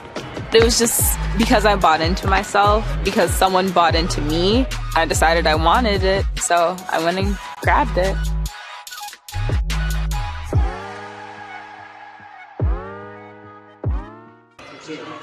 Start of the fourth quarter from the tank. And very quickly, D'Youville on the board. Stella Malika knocked down that last jump shot. You didn't catch it as our commercial overtook the broadcast just a bit. But Kyra Rose answers right back for the Dolphins. Count the basket and one. Well, we're going to go to the free throw line now. Her third, team's first. 1 or 2 from there so far today.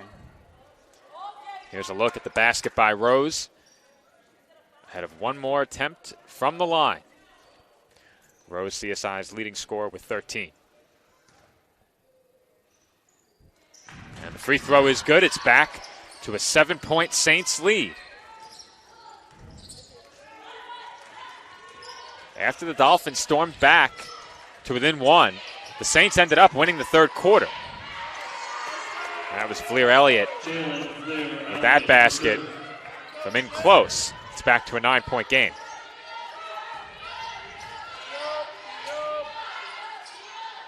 Rose into the corner from Asingay. Asingay drew the foul. Saints foul charge number 21, Jalen Fleer Elliott, her fourth, team second. Starting five out there for the Dolphins to open the fourth quarter. I believe the same goes for D'Youville, with Fuglsang in there in place of Costol-Larrier. So 4 of the 5 starters in there for D'Youville. But Fleer Elliott heads to the bench here at that last torn. Well, 8:50 left, but the Dolphins really need to start scoring on their offensive possessions on almost every possession. Dolphins have allowed 12 more shots than they've taken. Well, if it was a foreign formula, that would not be the formula for success. No, not at all. We got to know still. You teased it in the pregame, but what the Foreman formula has for the Super Bowl as far as the favorite. Well, I'll tell you this after this free throw. Each and every round, I've picked against the 49ers with the spread. I'm very in tune with the numbers when it comes to the spreads in football games. I used to have a spreadsheet calculate them for me, but right. I've picked against the 49ers each round. Both of those picks have hit. I didn't like the 49ers as much in the first round as I did in the second round. I thought for sure they would beat the Lions. But Detroit didn't make it easy as Alarcon lays it in. That wasn't easy either for Alarcon, but another incredible circus-like shot going under the rim. Dolphins back to within single digits, but I know I'm prolonging my answer here. Well, right now, what is it now? The Chiefs are favorite underdogs by 2 points? Underdogs by 2. Right. So I think that's the good bet right there. The short answer is I like the Chiefs to win the game. I want the 49ers to win the game. That's the short answer. If you were asking me who you should take to win, now I'm not in any way advocating gambling, but well, you can't bet against the Chiefs when they're underdogs. I'm inclined to agree with you. If somebody was asking me You know, if they were gambling and asked me who to take, I would say Kansas City. But I'm hoping that the 49ers complete this run with the Super Bowl, personally. I've seen enough of the Chiefs. I've seen enough. Seen enough, that's for sure. That being said, whoever wins, you can be sure to get your gear at my eBay store.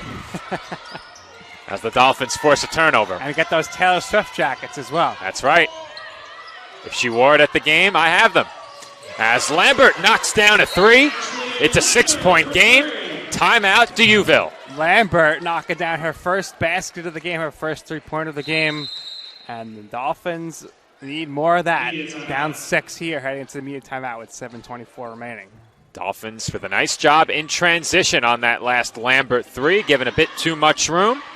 And Ashley knocks it down. The Dolphins are going to need more of that. They trail by 6, 7:24 to go in the fourth quarter.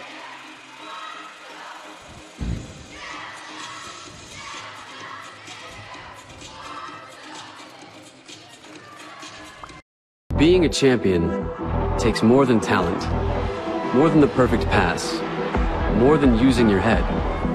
Being a champion takes the spirit to always push harder, the ability to overcome any hurdle, and the fire to be the best. Welcome to Division II, where the pursuit is yours to create. And the question isn't, can you do it? It's, will you?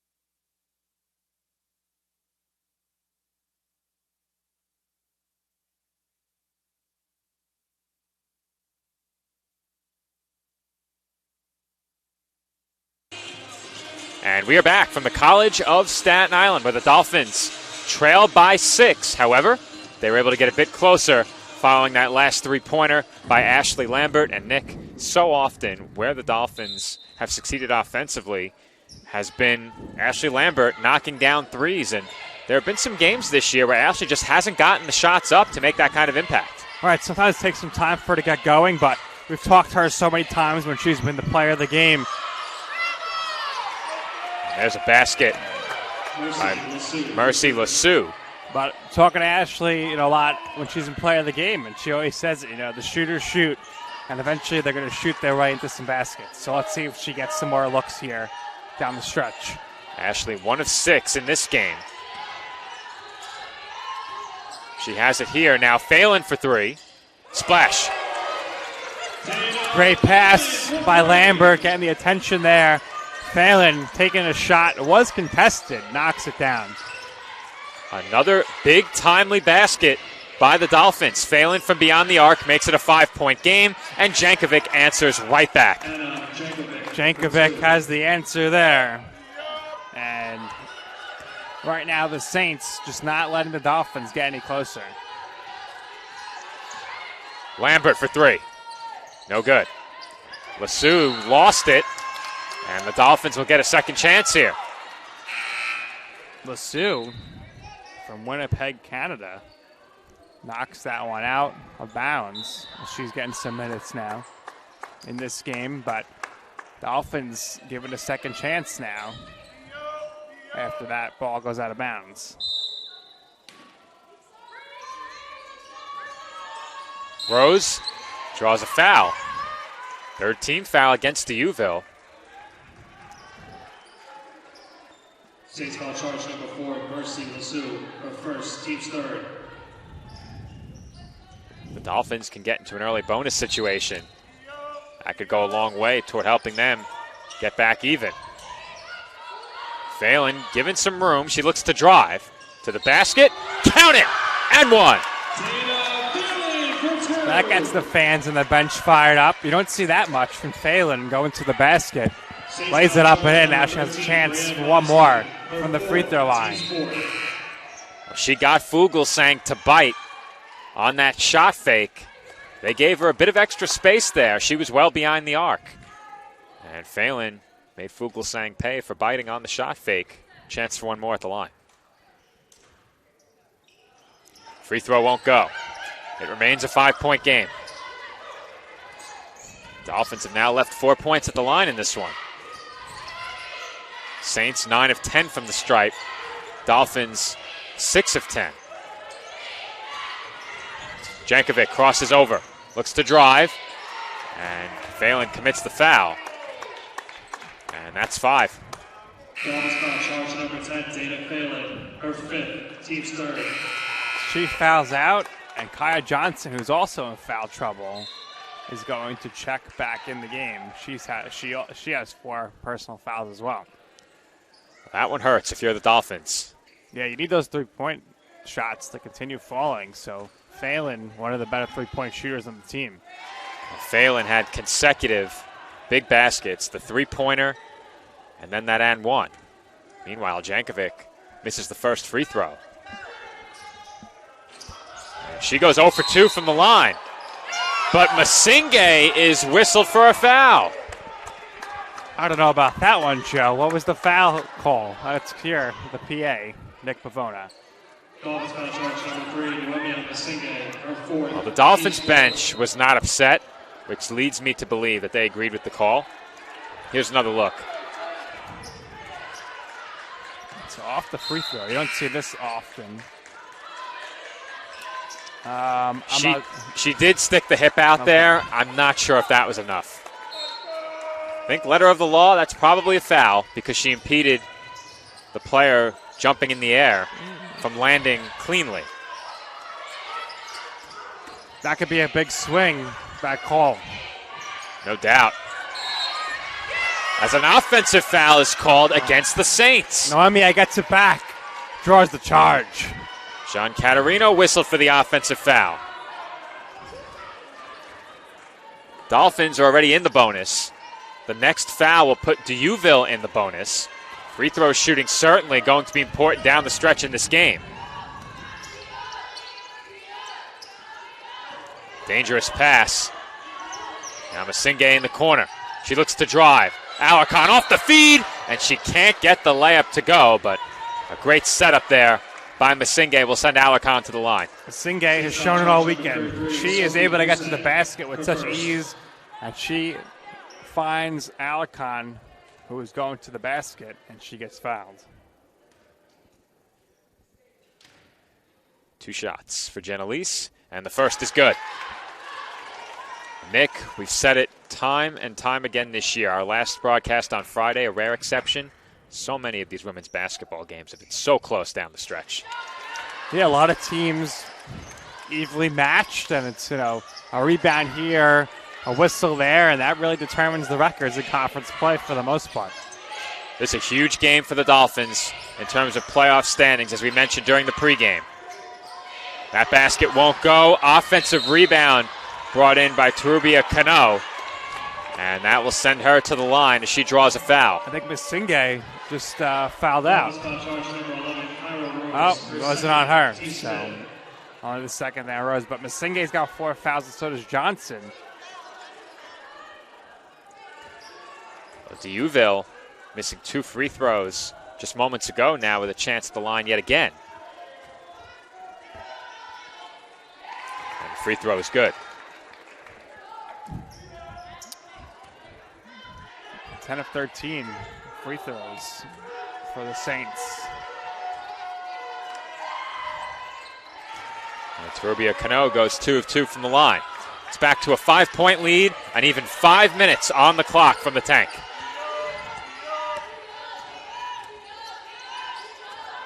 Johnson up top, Lambert. Now Rose on the wing, feeds it inside for Alarcon. Alarcon was doubled, finds Lambert, wide open. Short. Rose has the rebound and the putback. Rose coming up big there, snatching that rebound and putting it back up in a 3-point game. When we had Nick Pavona on for the pregame, he stressed the importance of rebounding, and the Dolphins coming up big on the glass late in this one have pulled back to within 3. Terubia Cano traveled. Dolphins now with the opportunity to tie this game with a 3-pointer. First time it's been a one-possession game in a long, long time. High drama from the tank. Dolphins, as Nick said, with a chance to tie with a 3 or pull to within 1 with a 2.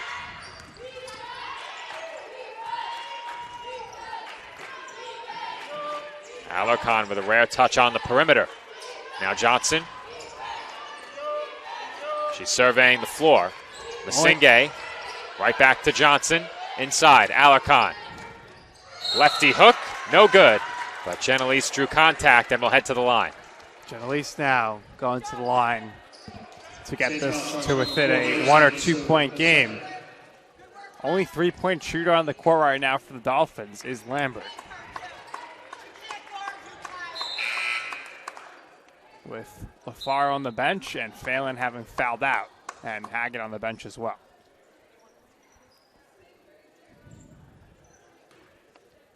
Two huge free throws here. And the first is good. Alarcon 5 of 7 from the line. She now has 11 points and 6 rebounds. 1 point game. 3:59 to play as Alarcon goes 2 for 2 from the stripe. Looking at a better finish here than potentially the Super Bowl tonight. Nick does not have high hopes for this game tonight. I do not. see. Fleer Elliott kicks out. Fuglsang. She fakes the pass to the corner, looked to drive, defended well, and that pass goes awry. It's stolen by Rose. Rose gives CSI the lead. It's 56-55. Dolphins' first lead of the game. 3 minutes, 30 seconds left. Rose with another basket. 18 points for her. The tank has come alive. Fleer Elliott, lefty layup won't go. Alarcon tips it and brings in the rebound. Another rebound for Alarcon. 7 now. Huge defensive play by Genelise to alter the shot enough, and then a great play to grab the rebound as well. Clock winds down toward 3 minutes to play. This is Rose on the pull-up. No good. Alarcon tipped it, and Fuglsang brings in the rebound.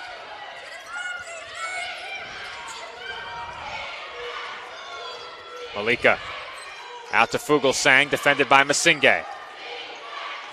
Malika again surveying the floor. They tried to set an off-ball screen for Moxley to no avail. Now Jankovic kicks out. 8 to shoot now. Malika crosses over, gets by Alarcon. Floater in the lane, won't go. But she will head to the line for 2 shots. Huge free throws coming up here from Malika. But she will head to the line. Number 4, Kaya Johnson, her 5th. Kaya Johnson fouls out now. Who comes in here? I guess Haggett. Dolphins, are they going to try to keep her in the game? I don't know what's going on here. Somebody has to come in. That's her 5th foul.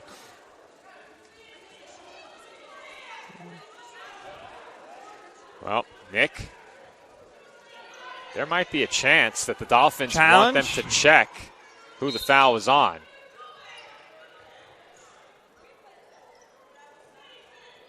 Well, these officials, I don't know, Joe. This is the rare crew that did not ask about the replay, did they? But Johnson's out. LaFaro's coming in. That's who I suspected would come in. Nicole Sarcone, not happy. Well, many more fouls called against the Dolphins in this. Free throw is good, and the score is tied at 56. Kaya provides great defense and a deadly mid-range shot, so rough to lose her here for the rest of the game. Well, Nick, to your point, more fouls actually called against D'Youville in this game. 20. Wow. Dolphins have had 18 fouls called against them. D'Youville now leads by 1. Alarcon working along the baseline, draws the foul, and she will head back to the line. Once again, big free throws coming up. Sophie Fuglsang, her 2nd. Alarcon's been an impossible cover for D'Youville one-on-one. They haven't done anything to slow her down in the second half. Her one-on-one. Well, of her points coming in the second half, shooting-wise. She had 1 free throw, I believe, at the end of the second quarter, and 12 points so far in this half. Alarcon now 8 of 10 from the line. She puts the Dolphins in front by 2. Check that, 1. Just over 2 minutes to play. Jankovic, defended by Rose, back up top, Fuglsang. Now Moxley on the wing, looking inside. This is Vleer Elliott, 10 to shoot now, and the Saints aren't going anywhere yet. Jankovic attacks and draws the foul.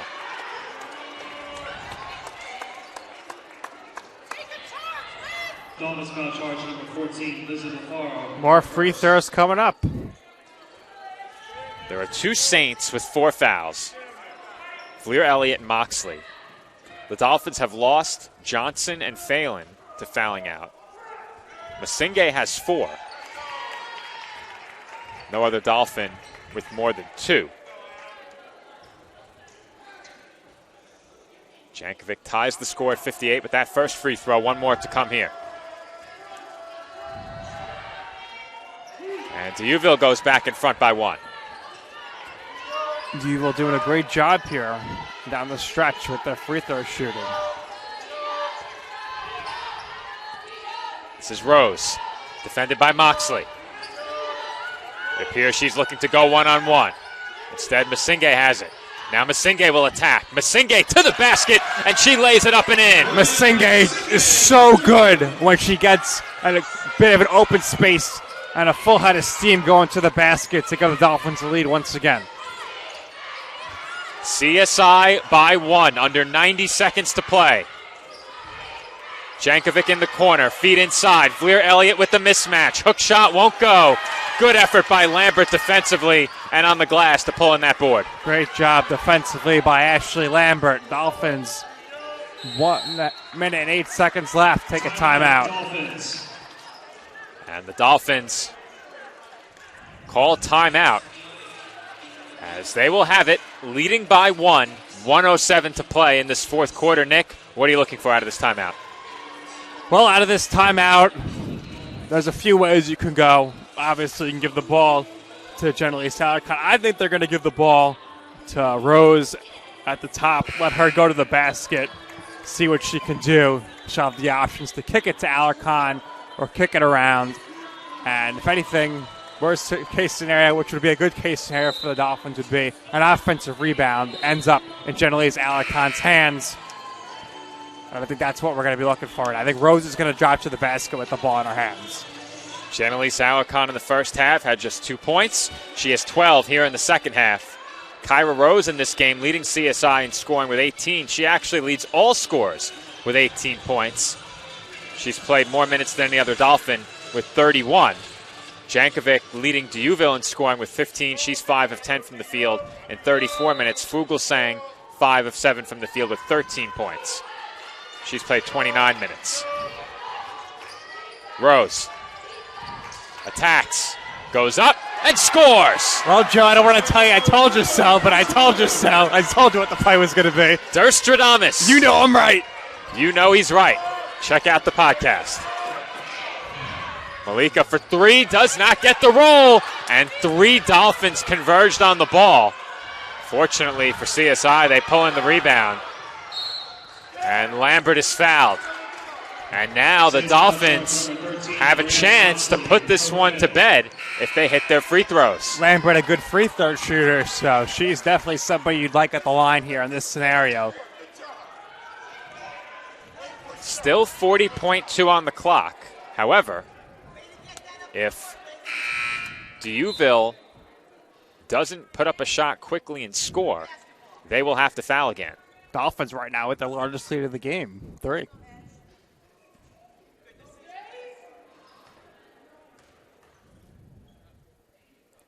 And the first free throw is no good.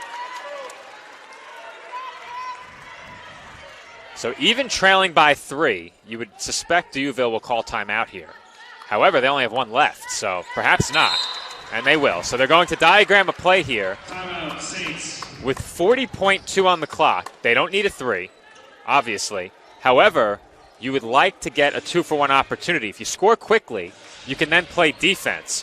Whether or not they choose to do that with no timeouts remaining remains to be seen. Well, Joe, You asked me what the Dolphins were drawing up in the last play, and I nailed it. So now here's your chance to tell me what the Saints are going to do. I haven't watched them play yet this year. Well, I watched them. To your point, you said, they want to be quick. So your best shot all game has been Fogelsong for 3, right? So if you get her to open look, maybe you want to give her the ball right away off the inbound play. But I think maybe you want to look. They're probably going to look to get the ball to Jankovic and see if she can maybe create some space, maybe take a nice shot somewhere within the paint. I think Jankovic will get the ball off the inbound.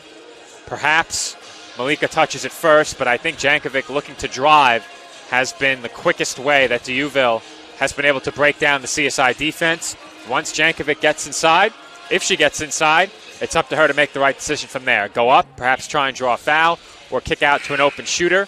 More often than not, that open shooter who's been knocking down shots has been Fuglsang. We'll see if she's in the game coming out of this timeout. You would suspect that she is, but we'll see what 5 come out for Jankovic, 15 points. Fuglsang, 13 points. The 2 leading scorers for the Saints. So Jankovic will inbound, and in these situations, she's going to get the ball back. You always have to watch the inbounder. So if you're the Dolphins, you have to watch out for Jankovic here. I think this inbound likely goes to Malika. The ball right back to Jankovic. We'll see. And they get it to Fuglsang.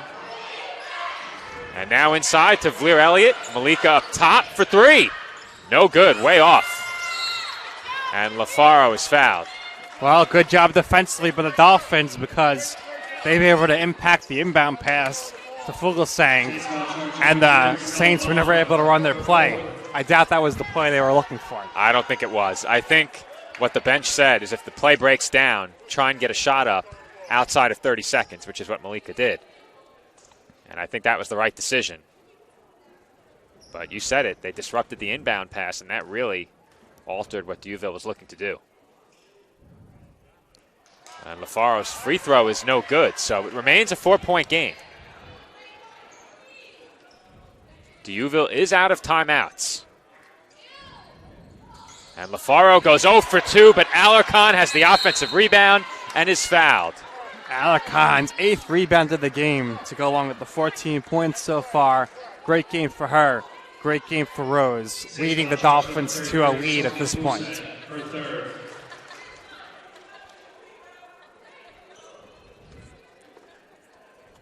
Two more chances from the line for Alarcon, and the first is good.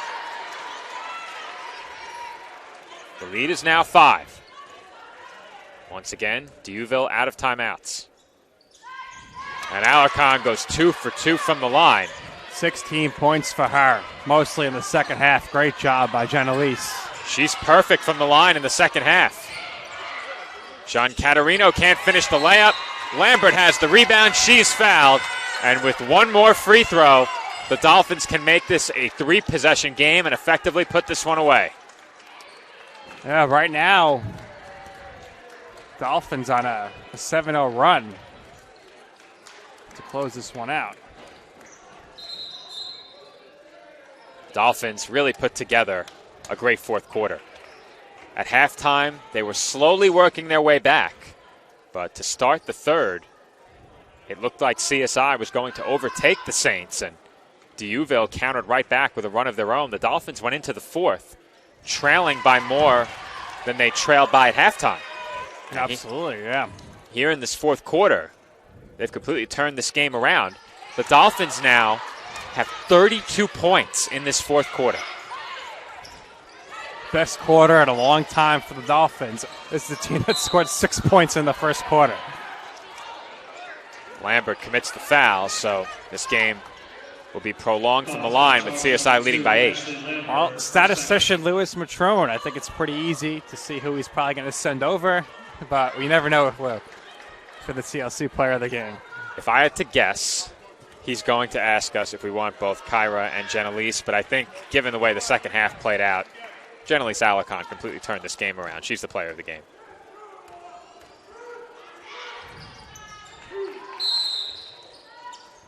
Those 8 rebounds, a block, huge game for her. Rose also huge game, leading the way. 20 points off the bench, 5 rebounds, assist, and 3 big steals. 32 minutes for her, and 30 minutes for Alicon. And we've seen it before, Joe. When the two of them are right, that's the winning formula. We had them as co-players of the game earlier on in the season. They both had 20 points and a double-double, both of them. I think Alicon was one assist shy of a triple-double in that game. But the two of them, tremendous here this afternoon. And just an awesome job by the Dolphins to come back and get this victory, shooting 48.9% in this game here to close it out. Really strong job. No question about it, Nick, and we spoke about it during the pregame. It's a bit early to call a game a must-win, but... I called it a must-win. You did? This is about as close as it gets at this point in the season. You still, after today, had 4 more conference games, if I'm not mistaken. I think it's 4 after today, and that is indeed the case, 4 more. And one of those games is against Malloy, so there was some room for error, but a win here today really helps take some of the pressure off heading into the remainder of the conference schedule and helps this team build some confidence following what was a tough loss to Damon on Friday night. Absolutely. Give yourself some breathing room if you can. That's what they've done with this. We're assuming they're going to close out here in the last 17.2 seconds and secure the victory, get the 1-1 split this weekend, and go into the rest of the week on a high note. Well, it's still a 2-possession game, so D'Youville undoubtedly will foul here, as they should. But the Dolphins hit one more free throw. This game is over. They get it to Alicon, and she's fouled. So Jenelise back to the line. She's feasted from the stripe tonight. Well, Joe, I got to ask you, with the ECC Player of the Week nominations, when is that after the Saturday games end? Is the Sunday and count for the week before? How's that work? It is after the conclusion of any games played on Sunday. So okay, so it is Monday to Sunday. All right, so Jenelise might get a nomination, but it's only one game for her. On the men's side, it's likely she would get a prime performer nomination instead, having only played one game. Right. But we'll take a look around the conference, perhaps Player of the Week nomination. As LaFaro poked that away, and Alicon couldn't save it. We'll see about in the men's game coming up soon. Stay locked. Aaron Goldstein looking to shore up an ECC Men's Player of the Week nomination.